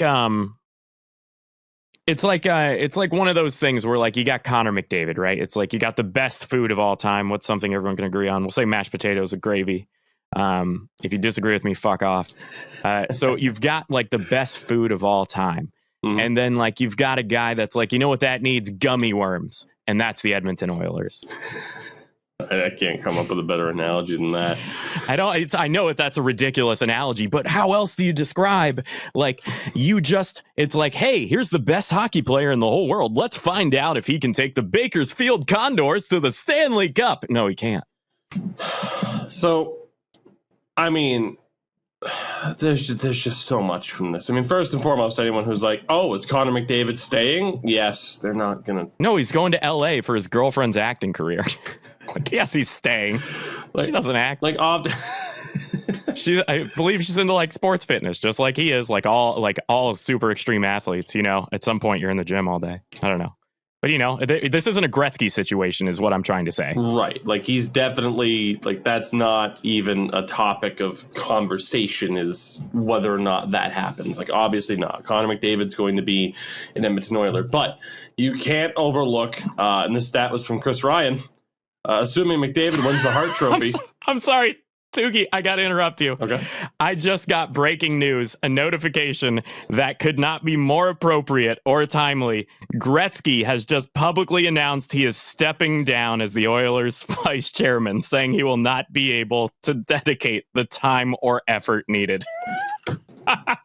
Please tell me that's real and you didn't get that is real. That is a notification right now from The Athletic as we are speaking. Also, Darnell Nurse, after playing over an hour last night, apparently is now a father as of this morning. So congrats to Darnell Nurse. I just saw that on Twitter. That guy is tired. Yep, no, that's from the official Wayne Gretzky thing. You're right. He's stepping down. Holy hell. The stat I was about to read off was, assuming McDavid wins the Hart, the team with the last 3 MVPs, Kucherov, Draisaitl, and McDavid, have won a combined 0 playoff games in those seasons. Which... Can you imagine being so bad you got rid of Gretzky twice? And I say this as an Oilers fan, I was so disappointed in this loss. I thought this was Connor McDavid's year. I love watching Connor McDavid play. Honestly, I'm a little... I don't... Heartbroken isn't the right word, but I just... Sad as a hockey fan. Yeah, that's the thing. That's the word I want to use. I felt sad after this series. Like I wasn't heartbroken like I would have been if this happened to the Florida Panthers, but I just like, because you want to see the best player perform at the highest level. Like, I mean, nobody's rooting for Tom Brady to fail. Obviously people are in a weird way, but like when he went to the Bucs, it wasn't like, like the Bucs are going to get eliminated. It was like, oh my God, this guy is that good. He can do it. And Connor McDavid is very much the best player in the NHL. You could probably make an argument for Spencer Knight, but I mean, I'm going to say Connor McDavid's probably the guy, and you want to see him lift the cup. Like that's just what happens. The best player lifts the cup. The best player takes his team to the championship. Mm-hmm. And to see that not happen so emphatically, so many years in a row, to a team that, to me and you as people who've never been in an NHL office, it just seems so obvious how you don't screw this up. And yet they continue to surround him with personnel that don't complement his game, that don't cause defenses to have to play around anybody else. They're icing 18 skaters every night. If they shut down one of those 18 skaters, the team loses. That is not how you want your team set up. You need a second line that can produce. And I'm just so sad and disappointed, and I love the Oilers, and I wanted to see McDavid lift the cup this year, and now my fucking bracket's ruined. So I'll say this. Obviously, there are going to be a lot of people to be, LOL, McDavid's not the best player. He doesn't play defense, and a couple goals are his Spencer fault. Knight. He's I know, still I the get best it. goddamn player in the league, guys. I mean, come on. Jesus Christ. Enough with the tribalism. Like, my God. Like, you sound like Jazz fans being like, no, Michael Jordan's not the best. Karl Malone. Okay, sure. If you go right ahead. Sure. That said, obviously, we'll talk. I promise we'll talk about the Jets and praise them in a minute. Like me and the rest of the Maloniacs are going to be real mad. Sorry. Well, he was the mailman. Did they call themselves the Stamps? Oh, I really hope so. We need to figure this out. That said, that was next episode we interview Karl Malone. Please, let's not, because that guy's a fucking weirdo. Oh God. Yeah. So obviously with the Oilers, I mean, look, like you said, everyone could look at that roster and be like, so that's what you're gonna do, huh? And we could break down this roster forever. A couple of questions though. This is from a Habs fan, so go figure. Should the Oilers fire Ken Holland / undergo a change in team plus personnel? Now, keep in mind, Ken Holland's been there for 2 years. Ken Holland's going nowhere. This isn't a New York Rangers situation where someone gets fired in 2 years. But who knows? Maybe it will end up being. Like, obviously, I mean, in terms of a change in personnel, is Dave Tippett still the guy behind the bench? Probably. Like, he was Ken Holland's guy, right? Like, Dave Tippett was appointed May 28th of 2019. Ken Holland was appointed May 7th. So, yeah, Dave Tippett's there. I don't think he's going anywhere either. It's just the fact that they haven't, and Relabit also asked, like, oh, how long of a leash does Tippett have as head coach? Like, that was Ken Holland's guy. Me personally, I don't know if Dave Tippett's coaching styles were the issue. Right? Like, I view this as a Travis Green situation in Vancouver. Was Travis Green the issue? Maybe. But also look at the personnel that he's being handed. I don't know if I necessarily blame Travis Green. And then you look here, do I necessarily blame Dave Tippett when you look at, I mean, number one, again, a 39-year-old Mike Smith was your best option in goal because that Mikko Koskinen contract is pretty brutal. Defensively, I mean, according to Cap Friendly, their pairings, Nurse and Barry, which again, yikes, because they're two offense and defensemen. Second pairing is Russell and Larson. Sure, I guess. I mean, apparently Russell only played one game. For one. And then Slater Cuckoo, who's an analytical darling, but at the end of the day, even I say as someone who, you know, is very much on the analytical side of things, like, you know, him playing with Ethan Bear, who got benched last night, if I'm not mistaken, and then came back out and immediately was scored on. Like, you can see the issues, and it's like you were bottom six, where it's like, okay, well, even the top six, like the forwards here on Cap Friendly are listed as Draisaitl, McDavid, Puljujarvi, which seems like a mistake. And again, just seems like a mistake. Nugent Hopkins, Ryan McLeod, and Zach Cassian is listed as your second line. What the fuck? I can't stress that enough. Top 6 forward Zach Cassian. Like, there is no, you don't fire Dave Tippett you don't fire Dave Tippett purely for the reason that there is no coach in the world that could take this team to the Stanley Cup. The question this year was not, can Dave Tippett coach this team to the Stanley Cup? The question that was asked all year was, can Connor McDavid drag this team to the Stanley Cup? Mm-hmm. And that's been the conversation. There's nobody that had any other conversation or anything to point. Right. There was nobody that was like, actually, this roster is really underrated. There's some guys that can do some stuff, because there weren't. Mm-hmm. The only coach that could have taken this team to the Stanley Cup is Gordon Bombay, which, let me reiterate, he's not real.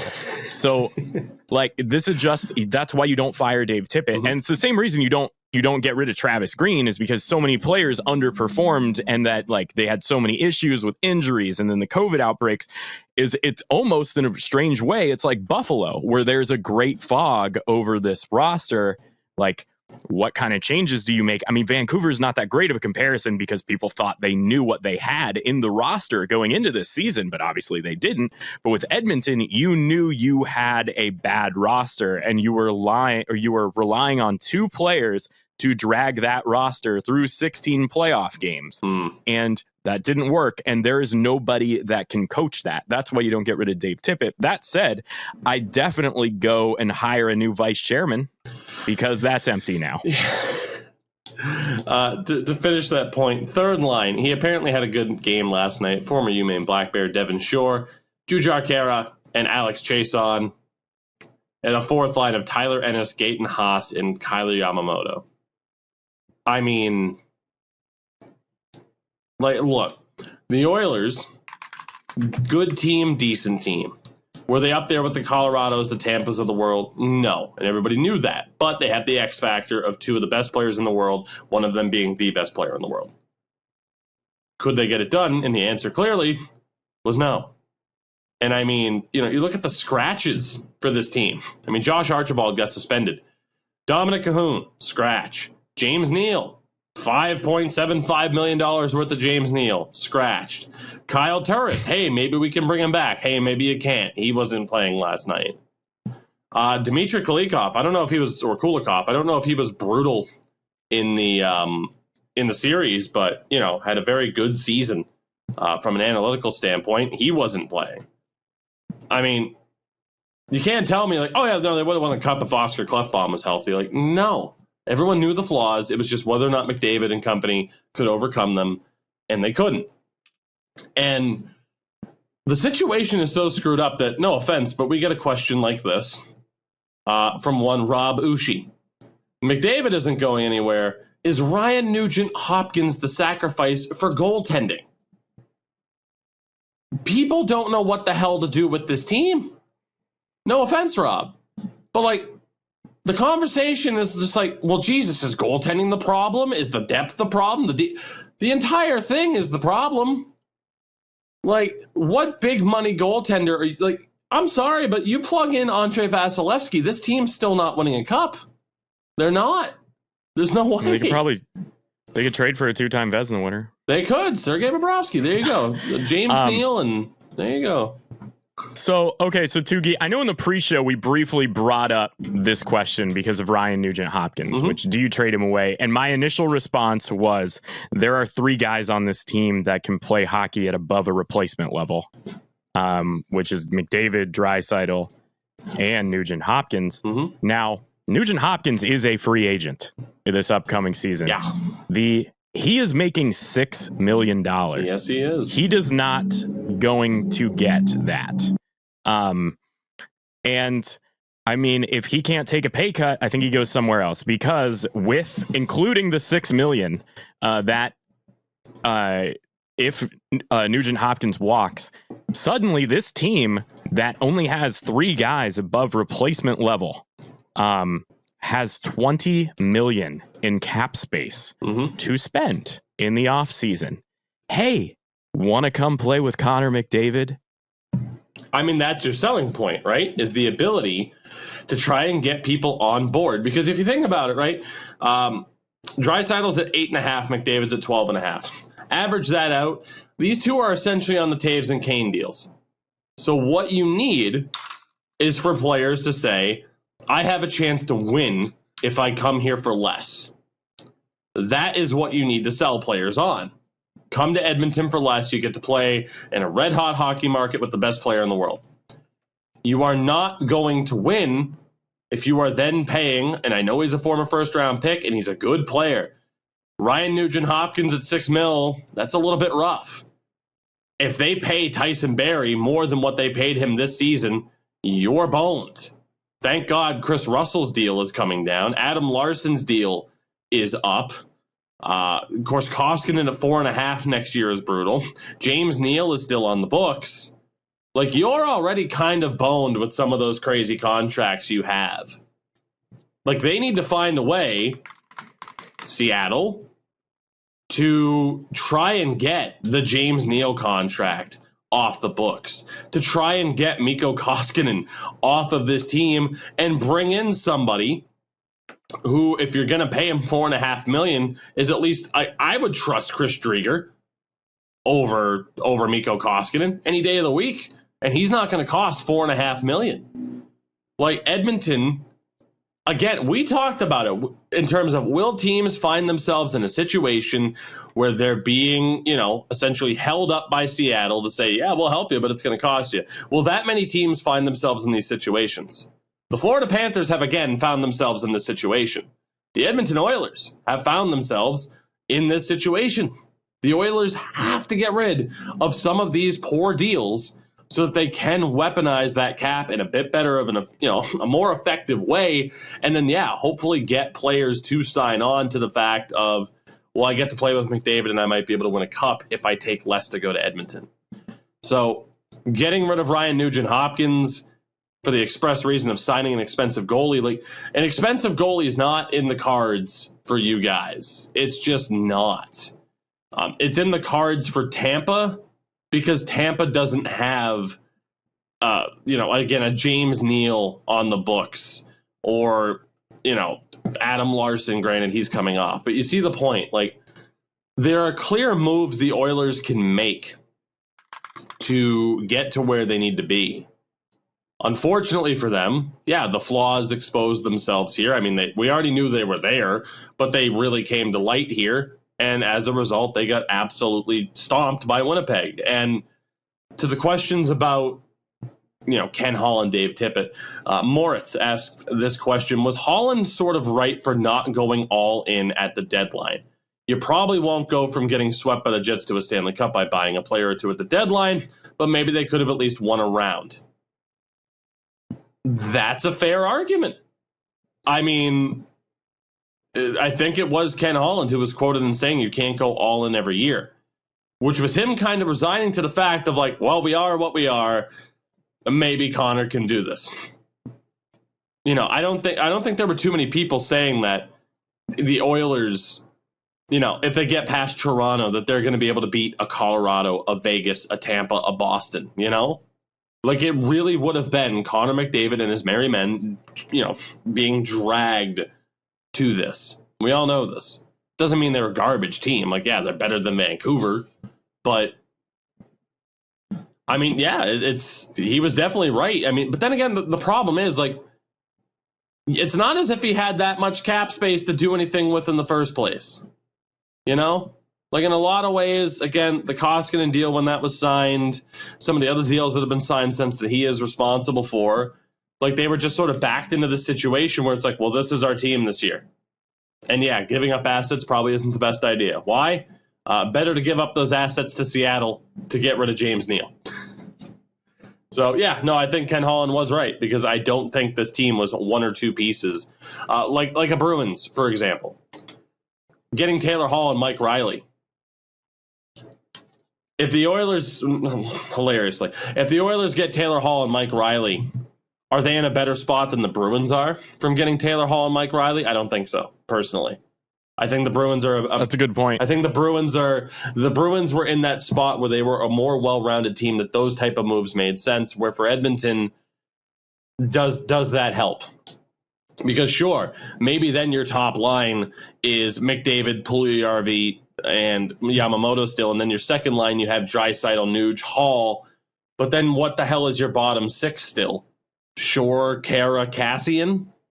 Like, you still have those issues and those concerns. And Mike Riley might force somebody else out of the lineup defensively, but does it get them there? And I just don't know if it does. So you talk about those interesting teams that have that offseason coming up that might be more interesting than if they were still in the playoffs, and the Oilers are in that conversation. And the last question we got in regards to this was Razor Sharp saying it's a time for the Oilers to blow it up and move on from McDavid to Draisaitl. And no, like, you keep McDavid and Draisaitl.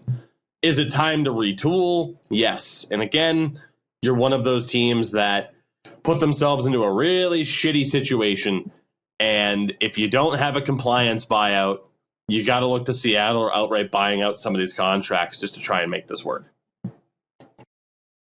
Yeah, no, you're completely right.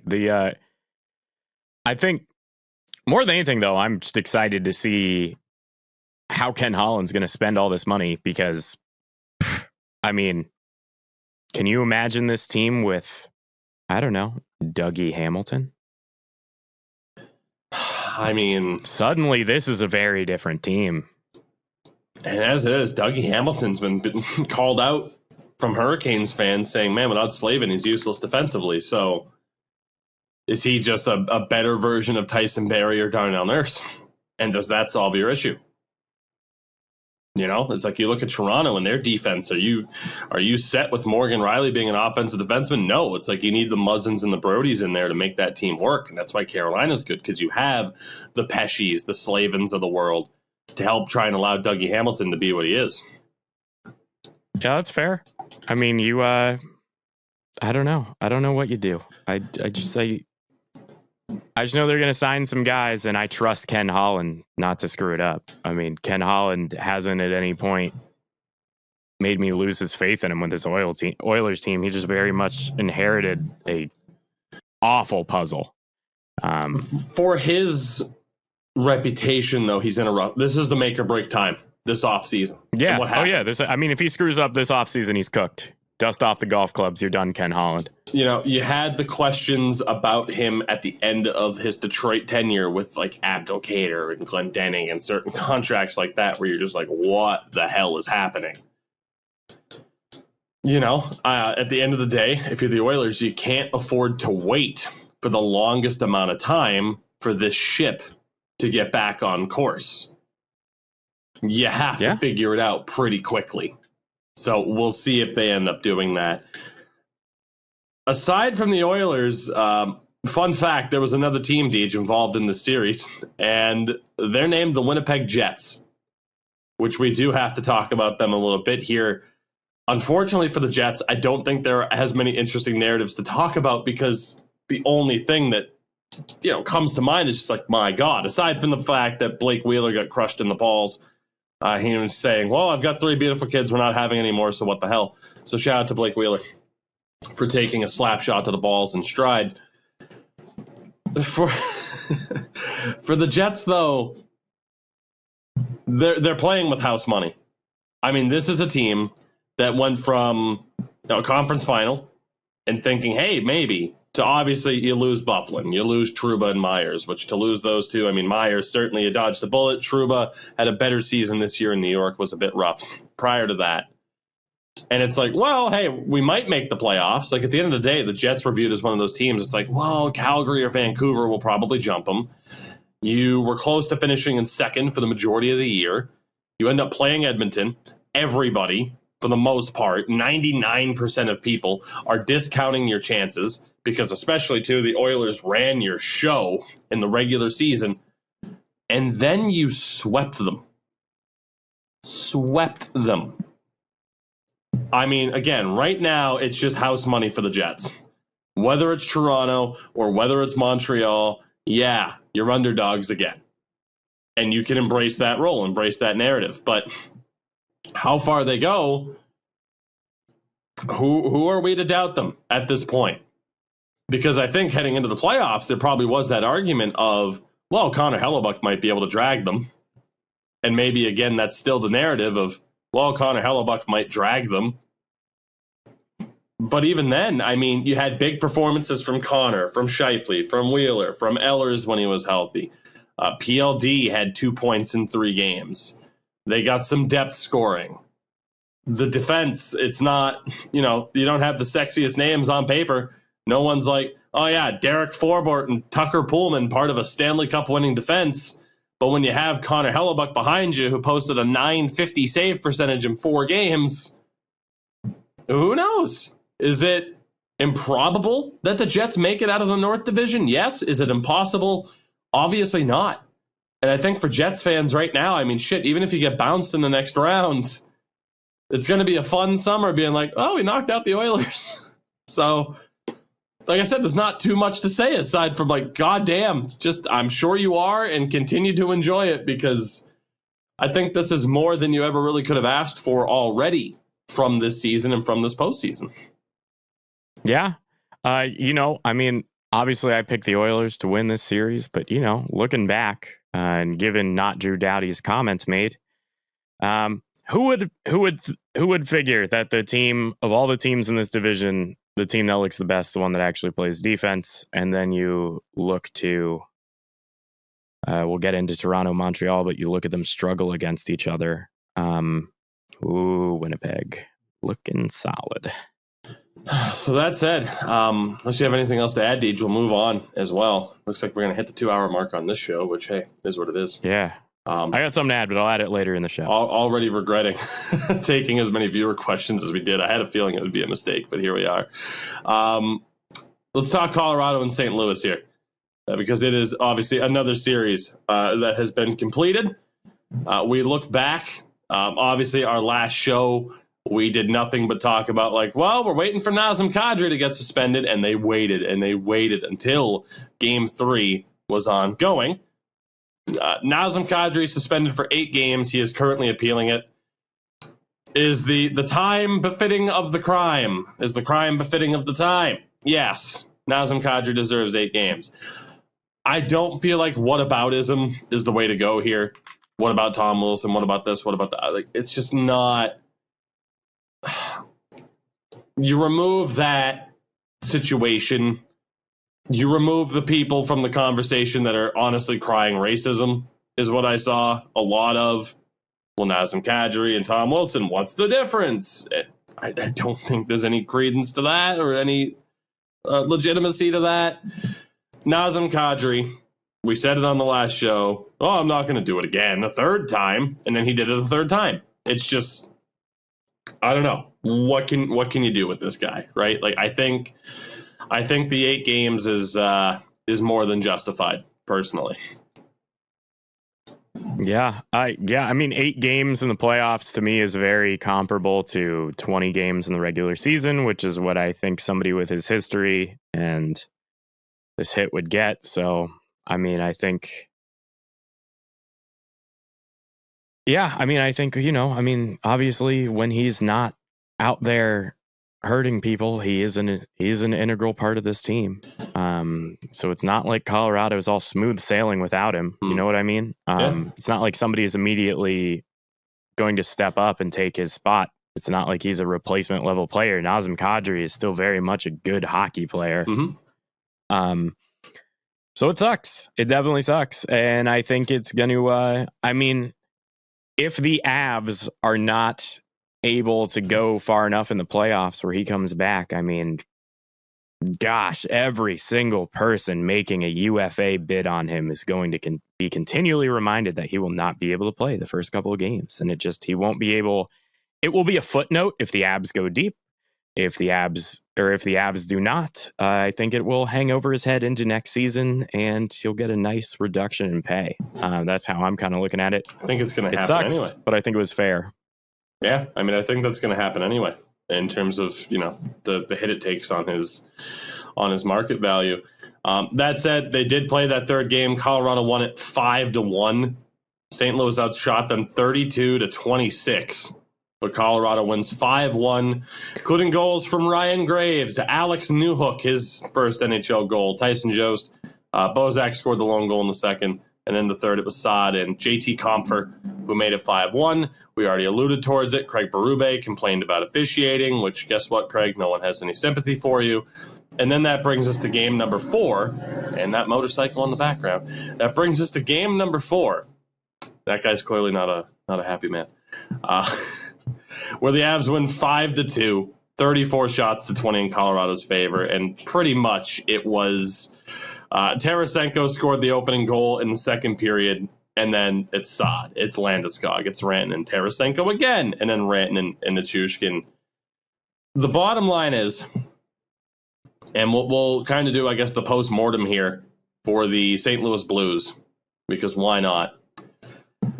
They were an injured team, good team, injured team, going up against a better team. They got swept. What more is there to say? Right? Yeah. No, yeah, exactly. I mean, would they have had a better fighting chance had they been healthy? Yes. But at the end of the day, I mean, Tarasenko only showed up for game 4. That's where his only 2 points were. Jaden Schwartz didn't have a point. Braden Shen and Barbashev had 1 point in 4 games. Ryan O'Reilly led the way, along with Robert Thomas with 3 points in 4 games. Yeah, and Jordan Binnington had an .899 save percentage. And it's been noted that since the 2019 postseason, Jordan Binnington has lost 9 playoff games in a row. The Blues, in terms of what they do moving forward, they're not in a horrible spot.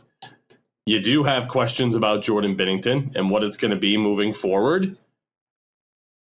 I don't think they're in this god-awful spot, but if they chose to kind of retool a bit, they could. But I look at O'Reilly, he's 30. Tarasenko's 29. Shen's 29. Schwartz is 28.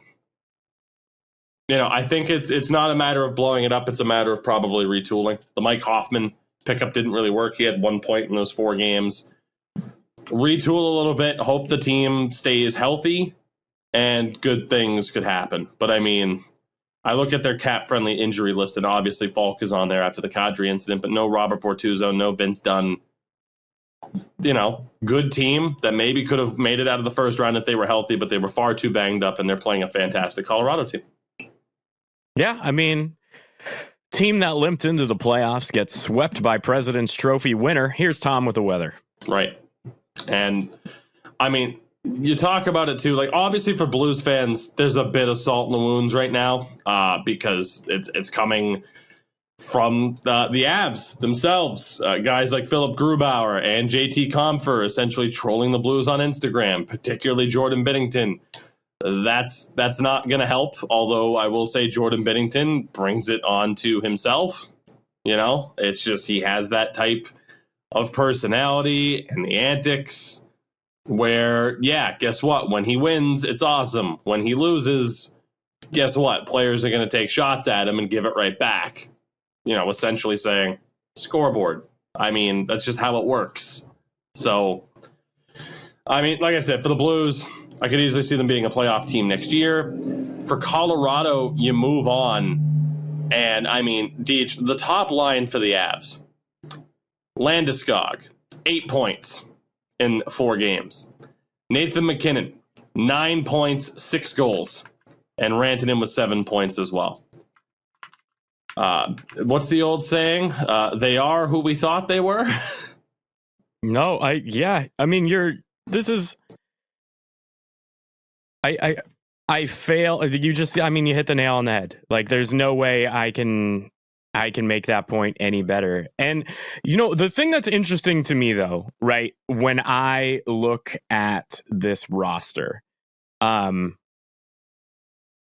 aside from Cale Makar, they don't really have a defenseman that jumps off the page at you.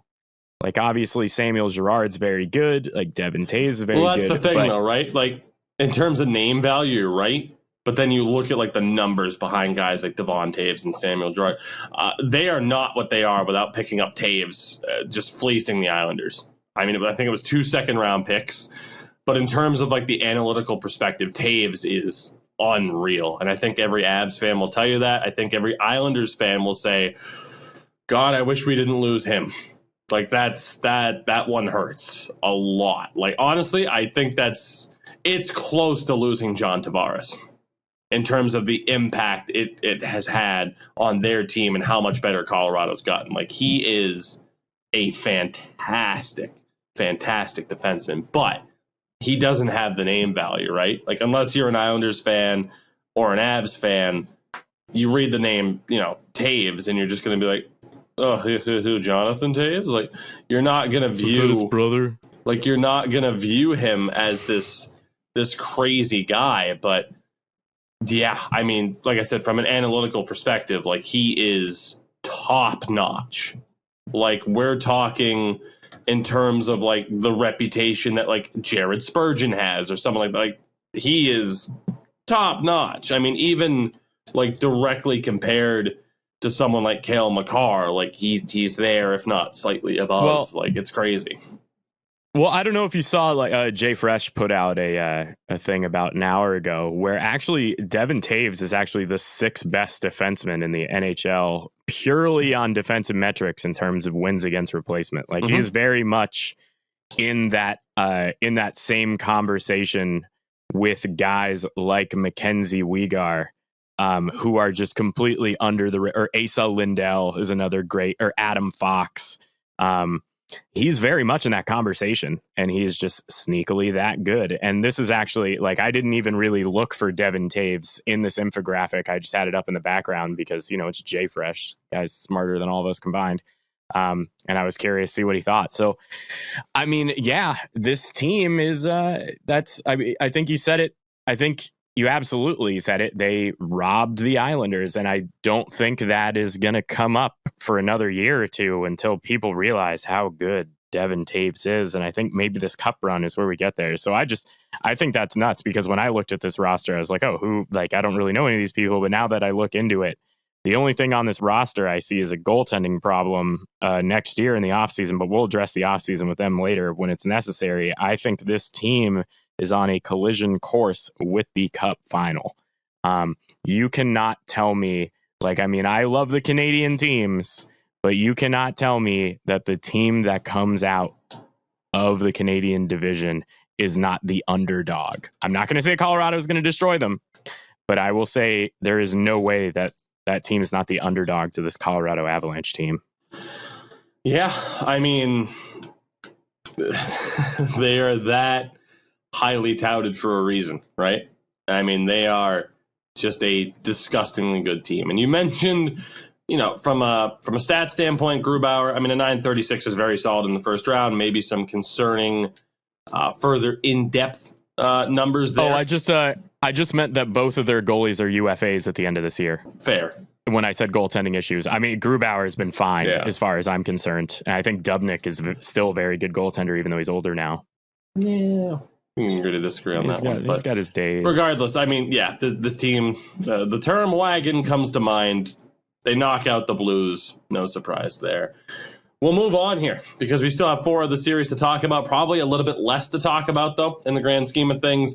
We'll start off with Nashville and Carolina because, DeJ, we have ourselves a series. As we do. Shocking as that is. We have a very entertaining series, too, which I was not expecting. However, I think everybody in hockey that knows hockey, they called the series correctly. If Nashville stands a chance, UC Saros is going to have to drag them there on his back, tooth and claw. And my God, the guy did it. He did it 2 games in a row. That brilliant son of a bitch, UC Saros. Holy cow. How can you not get excited watching this guy play anywhere outside of North Carolina? I think holy cow. It lends credence to the idea that home ice for teams that have fans in capacity is a huge deal. It is a huge deal because I don't know if these wins happen if it's an empty Bridgestone. So game 3 goes to double overtime. Over 100 shots combined, back and forth pretty much the whole way. Ellis scores, Aho scores, Forsberg scores, Stahl and Trocheck, but then Granlund, Forsberg, and then Pesci sends it to overtime with a goal in the final 4 minutes. Double overtime. Who else gets the goal in game 3 of double overtime? Then Matt Duchene, tired of people ragging on him, I suppose. Matt Duchene gets the double OT winner in game number 3.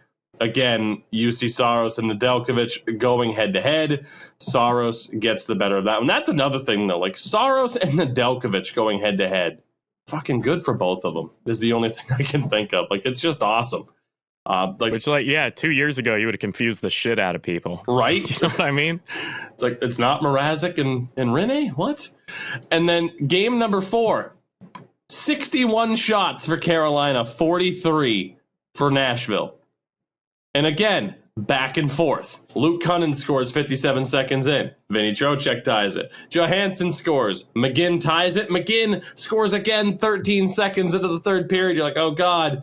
And then Nick Cousins ties it. Double overtime. He started the scoring 57 seconds in. He wins it in double overtime. Luke Cunnin, call him what you will. Why the hell did they get him from Minnesota pickup? And he wins it in double overtime.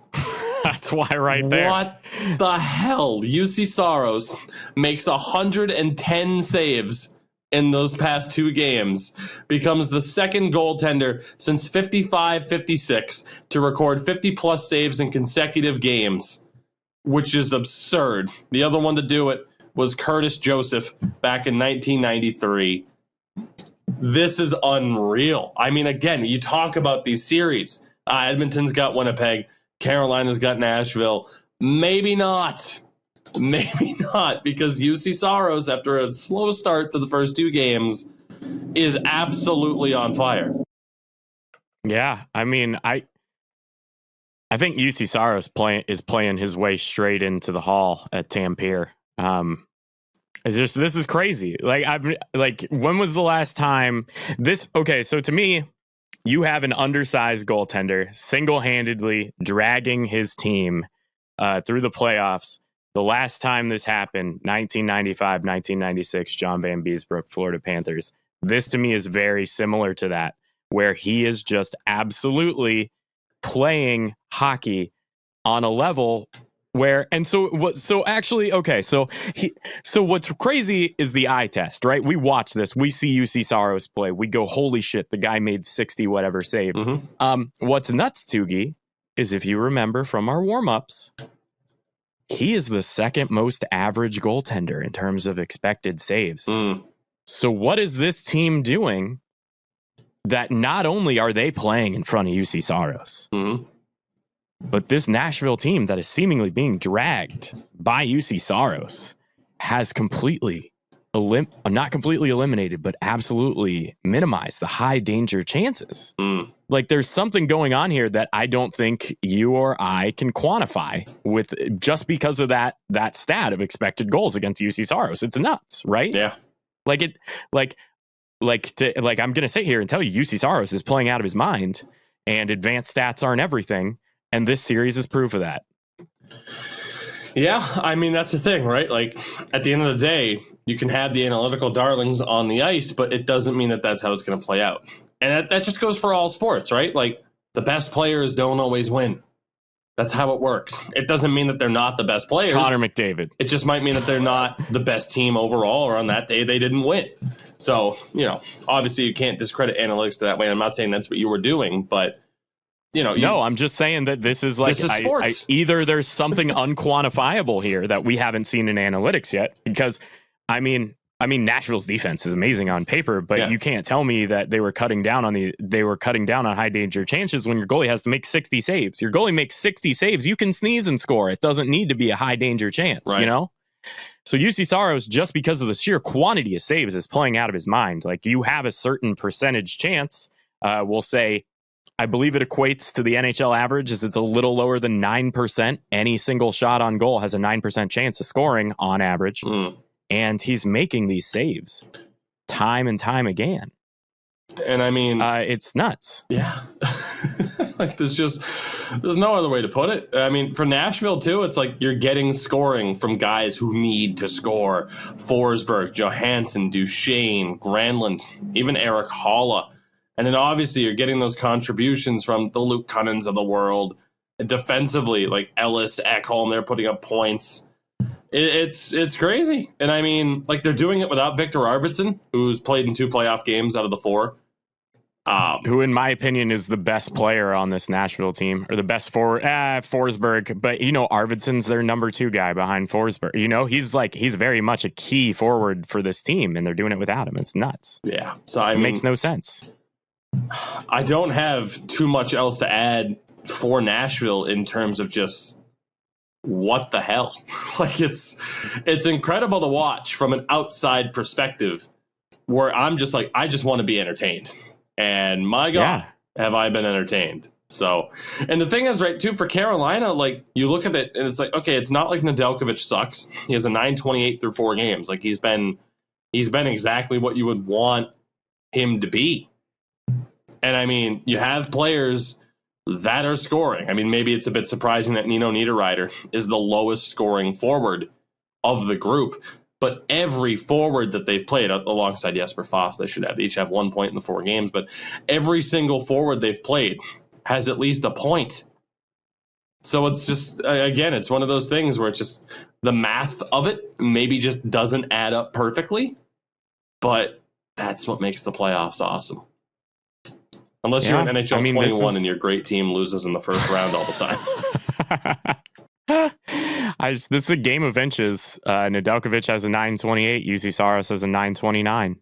It's just, I know I will likely watch the first period of Toronto-Montreal tonight. And I don't live in a sports bar, so I only have one TV. So I'm going to switch over to the Nashville-Carolina game. And hopefully they do some magic tonight where, how sometimes they get it just right and you can end up watching the complete period of both games. Yes. Yes, it's the best. God, I want that so badly tonight because I am so excited to see who takes game 5. And I plan on being awake till 4:00 in the morning to see this decided in sextuple overtime or whatever. So with that, we'll move on to another interesting series still ongoing. The Pittsburgh Penguins and the New York Islanders. The Islanders take game 4 back on Saturday by the score of 4-1 in a game where it just looked like the Penguins didn't show up, I think is the best way to phrase it. 4 straight goals. I mean, the opening 2 in the second period for Josh Bailey and Ryan Pulock, call them what you will. And then in the third, 2 goals in 24 seconds, Oliver Wahlstrom and Jordan Eberle, in a situation where Pittsburgh started on the power play, end up shorthanded, give up 2 goals, and that is just the ball game. Like, they get a late goal from Aston Reese, but that's it. Like, 4-1, the Islanders win it. Fantastic situation on their home ice. Then you get to game 5 last night. And in a playoff, in a round of stunning events, this might have been the worst because game 1, Tristan Jarry had a rough night. The glove issues, he had a rough night. Games 2 and 3, he looked better, and Penguins fans are saying, okay, it was just an aberration. Game 4, the team doesn't show up, not necessarily Jarry's fault. And then game 5 last night happened, where, to recap, the Penguins outshot the Islanders 50-28. The Penguins scored first with Evgeny Malkin, his first of the playoffs. That's awesome. Beauvillier tied it late, 55 seconds to go in the period, 1-1, whatever. Second period, Brian Rust, lone goal of the period, 2-1 Pittsburgh. We're fine. Jordan Eberle scores to tie it up midway through the third. Okay, we'll go to overtime. Very close, competitive overtime. And again, the Penguins, though, for the most part, like I said, 50 shots to 28 at the end of this. It's looking okay. It's been a great goalie duel. Tristan Jarry's making some good saves. Tristan Jarry's looking confident. There was one time, again, it probably stands out for you guys, Jordan Eberle came in on a breakaway. The whole time, he's like, I'm shooting glove. He's not going to stop. And Jarry says, screw you. I'm stopping this. And he does. Confident, composed save. And again, on the other side, too, like Ilya Sorokin, looks great. And you can see it, already Ilya Sorokin might have one of, the best butterflies in the game. Like, really to the point where the Penguins, like, weren't shooting low. They're like, we're not going to beat this guy low. Let's just keep shooting high. So, yeah, both teams trying to shoot high. Because for one reason, it's like, well, Jari looks weak up there, and Sorokin, it's like, we're not beating him low, so whatever. So, it was a great goalie duel back and forth. And DH, it's the meme. And then what happened? A minute. 51 seconds into the overtime, the second overtime. The puck comes down on Jari. He has an option to his right. He has an option to his left. He could send it around the back of the net. And what does he do? He tries to chip it up ice, whether for a quick breakout or whatever. He goes right up the middle. It is intercepted.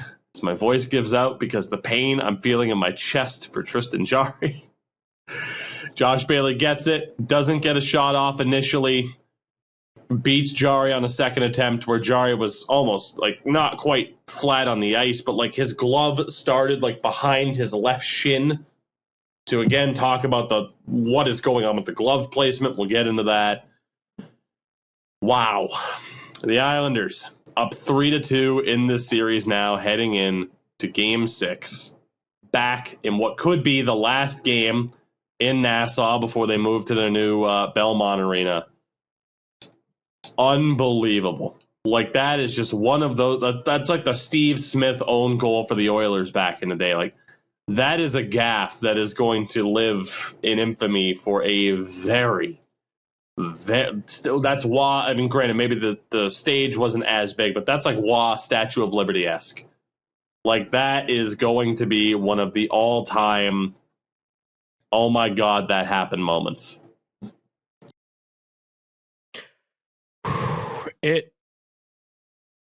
I'm a Penguins fan, right? Like, I mean, they're not like, I don't live and die with the Penguins, but I like to watch the Penguins play a lot because I'm a Sidney Crosby fan. And I like to watch Sidney Crosby do well. It's the same argument with Connor McDavid.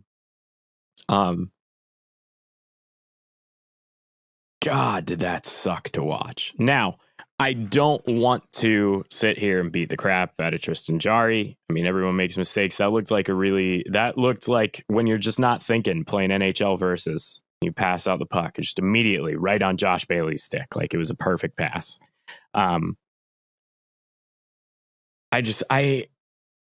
I think in Game 5, whichever version of Tristan Jari skates out of that locker room and plays, the Penguins. I think the Penguins are actually in a very valuable spot here. So, like, obviously, let me rephrase this. The Penguins have now put themselves into a situation where they can uncover what kind of goalie Tristan Jari is. Because, and anybody who's followed Tristan Jari's career, I mean, obviously there's Marc-Andre Fleury, Matt Murray, and now Tristan Jari. Tristan Jari, I think even more so than Matt Murray, has had question marks around him since the beginning. And now you finally have the ability to answer those questions in one game. If Tristan Jari comes out and this gaffe got to his head and the Islanders have his number, he's not the guy. If he's able to shake this off, put on a killer performance, push this to a Game 7, Tristan Jari is the guy. And I think that's very valuable for the Pens to have. And that's the silver lining of what is an absolute heartbreak of a loss. And I would be remiss not to say, and I think it's very unfortunate that the game was lost this way, because all the focus has been on the Tristan Jari gaffe and not that Ilya Sorokin might be top 3 goalie in the NHL right now. Oh my God. He's certainly the best of this young crop. I mean, obviously Spencer Knight's very good, but we only have 5 games worth of data. Sorokin, oh my God. I said that is a goaltender. That is a goaltender. I cannot believe, because like 5 years ago, there was, and by the way, to quickly interject, we have an update on Wayne Gretzky already. It is official. He is joining TNT's new NHL host of Jeopardy. Coverage. Oh. So he leaves the Oilers to go to TNT for a contract that'll pay him reportedly $3 million a season. So There you go. Wayne Gretzky making bank at TNT. 5 years ago or so. I know. I'm sorry. Did you see the photo with the press release where he's like holding best. up a radio show? Yeah. It was almost like it was like Game of Thrones or frickin' Dragon Ball. It's like, here are these mythical 3 creatures in a faraway land. And you have Ilya Samsonov, Ilya Sorokin, and you have Igor Shesterkin/Shestyorkin. And my God, one of these days, these 3 are going to come to the NHL. And you're like, yeah, but what are the odds that one of them ends up being good? There's so much hype. What are the odds that all 3 of them end up being good? There's so much hype. And all 3 of them are here. And all 3 of them are good, if not great. You can make the argument that Samsonov is the worst of the 3, and I still think he is the future in the Caps goal. It's ridiculous. I mean, yeah, the Islanders have their goaltending sorted. From the looks of it, things can change fast, but the idea of, Varlamov being your guy, and he has certainly turned his career around. I mean, Sorokin's deal is up at the end of the year, but he's an RFA. Varlamov is signed for another 2 years. Varlamov's making 5. Maybe not ideal. Sorokin's on 2. He's due for a raise, so maybe we see them try to move on from Varlamov, but even then, that is a decent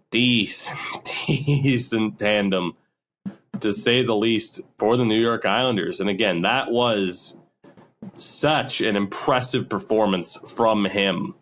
Another star-making performance from what we've seen. I mean, he has a .951 in 3 games. Varlamov's at a .903 through 2. So, I mean, Sorokin's their guy until he proves to not be. Well, he should be.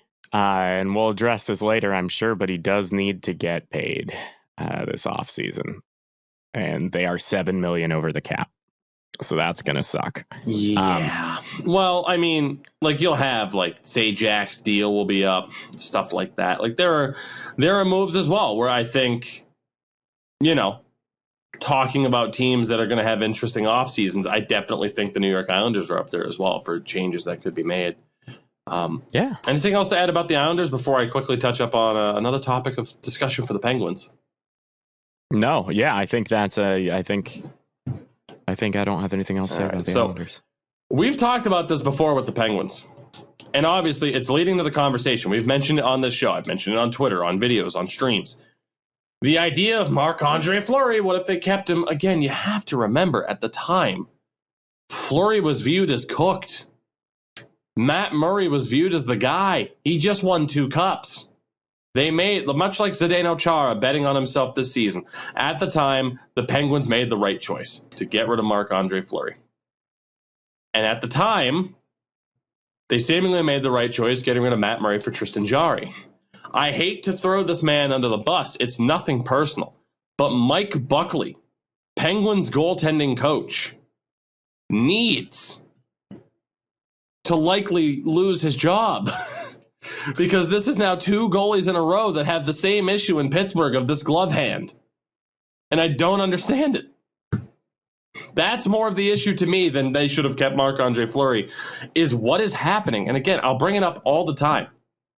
I had this conversation with Tyler Horsfall, formerly known as the Flopfish, who was with EA Sports once upon a time.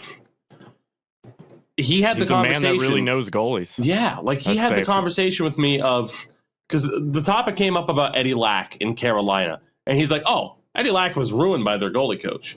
And then you look at kind of the history of that goalie coach in Carolina and some of the goalie struggles, and you're like, yeah, I can buy that. And here it's like everything points to like they should maybe look at a new goalie coach in Pittsburgh. Like if it happens with Murray, you're like, whatever. It happens with Jarry, whatever.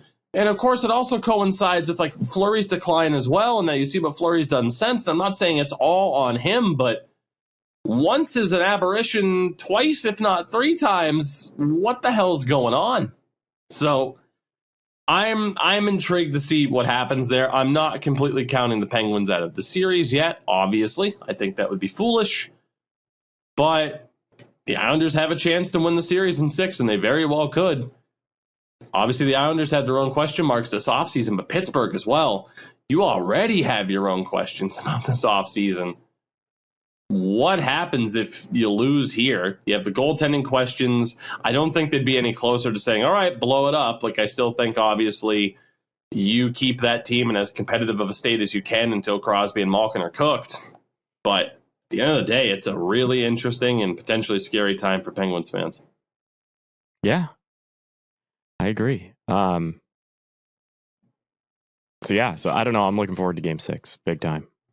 Indeed. So with that, the two other series that we have yet to talk about, we have the Leafs and Habs, which, I mean, have been good games, don't get me wrong, but I feel like there's almost less to discuss with these two series. I mean, we look back to game number 2 on Saturday. The Leafs won that 5-1, for God's sakes. I mean, there's not too much to talk about for that particular game. And then last night as well, 2-1, a much closer final. But looking back on Saturday, I mean, again, the Leafs were a better team. You have the emotion from the whole John Tavares thing carrying over. They put on a damn good performance. And then in game 3, I mean, the Habs finally decided, hey, it's a good idea. We should probably start Cole Caulfield, one of our best young players. I mean, I don't know what the hell they're doing in that regard. But obviously, like, game 3 is interesting because, again, game 2, a 5-1 blowout, essentially. You could argue the score was closer than what it would have indicated. But game 3 was the Carey Price show for the Habs. And obviously, anytime Carey Price does this, it's tough because you want to say playoff Price exists, but also they lost 5-1 the game before. But Carey Price will be the reason the Habs win this series if they do. I don't think they will. Obviously, the Leafs now up 2-1 after winning 2 straight. Carey Price has that ability to show glimpses of what he used to be consistently. 5 years ago or so, this was Carey Price on an almost night-in, night-out basis. And every once in a while, he'll make that unreal save like he made in Game 3. And he'll be able to string together saves like that to get people to say, like, well, maybe Carey Price is still what he used to be. And it's like, well, no, not necessarily. You know? Like, he still has the ability to be incredible. It's not that consistently. He was fantastic in Game 3, though. But obviously the Leafs still walked out with the win because, hey, they're the better team, and that's what you got to do in the playoffs. Yeah. I think you're 100% right that maybe aside from Jeff Petrie turning into the world beater he was for the first, 20 games this season, for the Canadians to win this, we're going to need to see that Carey Price. And we saw him in Game 3. There was no scoring in front of him. I mean, yeah, I think that was kind of the issue and the concern that you'd have with Montreal in general, right? Is, well, what's the help going to be for Price? And obviously that's what a lot of people have said, like, oh, Price is still great. He just doesn't have, the consistent help. But that's not to say, like, people talk about Montreal as if they're a garbage team. Like, I wouldn't say at too many points in the past decade they've been a garbage team. It's just a shame for Price that this team at their best and him being at their best didn't necessarily align. Maybe it did when they made the conference final against the Rangers and then he got hurt. We'll never know. But things are looking real good for the Leafs right now. I mean, even without one of their best players in John Tavares, Jack Campbell had a really strong Game 3 and obviously in general has been strong. He's their guy. For the Habs, we'll see if they can make this a series or if it is Leafs in 5, Leafs in 6. Yeah, I think you're right. There's no player on this Canadiens team with more than 2 points right now, and that's just Tyler Toffoli and Joel Armia. And I know going into this series, basically what I said was the problem with this Montreal roster. It's not that they're bad, it's just they don't have any stars. And I mean, Cole Caulfield might be a star, but we don't know yet. We haven't seen enough games from him. So this team doesn't suck. It's like you said, like Carey Price was a lot better 5 years ago. And there aren't any stars on this team right now. Aside from, you could argue Carey Price is the star, and he certainly played that way in 2 games. Of course, you could argue either way over the larger sample size, where he has obviously dropped off from what he once was. But yeah, you're not going to win a cup without stars. That's just that hasn't happened. And moving on to, I guess, wrap up this show. I mean, we're going to be approaching 2.5 hours here. Do we cut out the viewer questions? Who knows? Find out. You'll know by this point. We get to Minnesota and Vegas. A series that's still going, surprisingly. Vegas winning game 4 by the score of 4-0, despite the fact that Minnesota outshot them 35-18. 2 goals from Nick Waugh. Tuck and Stone scored as well. Mark Stone had a fantastic goal in that game as well. And it was at that point where you're just like, oh yeah, Vegas is winning the series. But Minnesota did well last night. It was kind of the inverse. I don't know how the hell Minnesota won this game, DeJ. They were outshot 40-14. 40-14. But the Wild win it. Mark Stone scored the opening goal, but then 3 unanswered goals in the first. Kaprizov finally found his first playoff goal. Zach Parise scored as well, which is great for him to get back in the lineup and actually contribute. And then Jordan Greenway scored as well. Martinez brought it to within 1 in the second, and then an empty netter for Nico Sturm ended it. So you could call it a 3-2 scoreline, but still 40 shots to 14. I mean, they got to Marc-Andre Fleury, 3 goals in about seven minutes or so, and it just carried its way through. It's not the performance you would have expected at the start from Fleury and the Golden Knights, and as a result, 6 game coming up. Yeah, I mean, they got in 3 goals on 7 shots to start that game. Yeah. That's how they won. And maybe Kaprizov has been awakened because he certainly has not shown up yet. So I don't know. I mean, obviously, if Minnesota gets out of this series, they can't do it without being dragged there by Kaprizov. And I don't, just as a general summary of all of these teams and like what we've talked about is, if you're expecting one player to drag your team to the Stanley Cup final, you're probably not going to get there. Yeah. I mean, you could argue that Minnesota's probably, I think outright is a better built team than Edmonton, which is insane because they had a lot of roster turnover when Bill Guerin first got there as GM. But in terms of a well-rounded team, do you take Minnesota's tandem of Talbot and Kakkonen over Smith and Koskinen? Probably. Yeah. Do you take that Minnesota defense core with Spurgeon, Brodin, and Suter being the big 3 over the likes of Nurse, Barry, and whoever the hell you want to consider the 3rd best defenseman on Edmonton? Yeah. Edmonton has more star power. Minnesota probably has better depth throughout their lineup. So, hey, who the hell knows? Clearly, all Minnesota needs is Connor McDavid, and they win the Stanley Cup. Yeah, right. So I'm excited still to see how that series plays out. It's a shame the game started like 10:30, but hey, West Coast time be what it be. Deej, with that, I think we're good. I mean, we kind of knew it would be a longer episode because, I mean, my God, everything's happening. It's the playoffs. Everything is happening. Well, I did say earlier, so there is something I wanted to add with that Winnipeg Jets series in the sweep. I don't know if you know, I mentioned it earlier. I said I had something to add. I wanted to wait till the end of the show because let's say you're Blake Wheeler and let's say you feel bad about something that happened and you want to make up for it.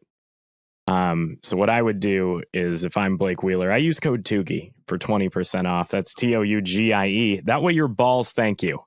After getting hit by a slap shot in the balls. God, that hurts to watch. What better way to apologize and thank them for their service, even if they might not be able to contribute to another family edition, even though apparently that's not planned, than with Manscaped.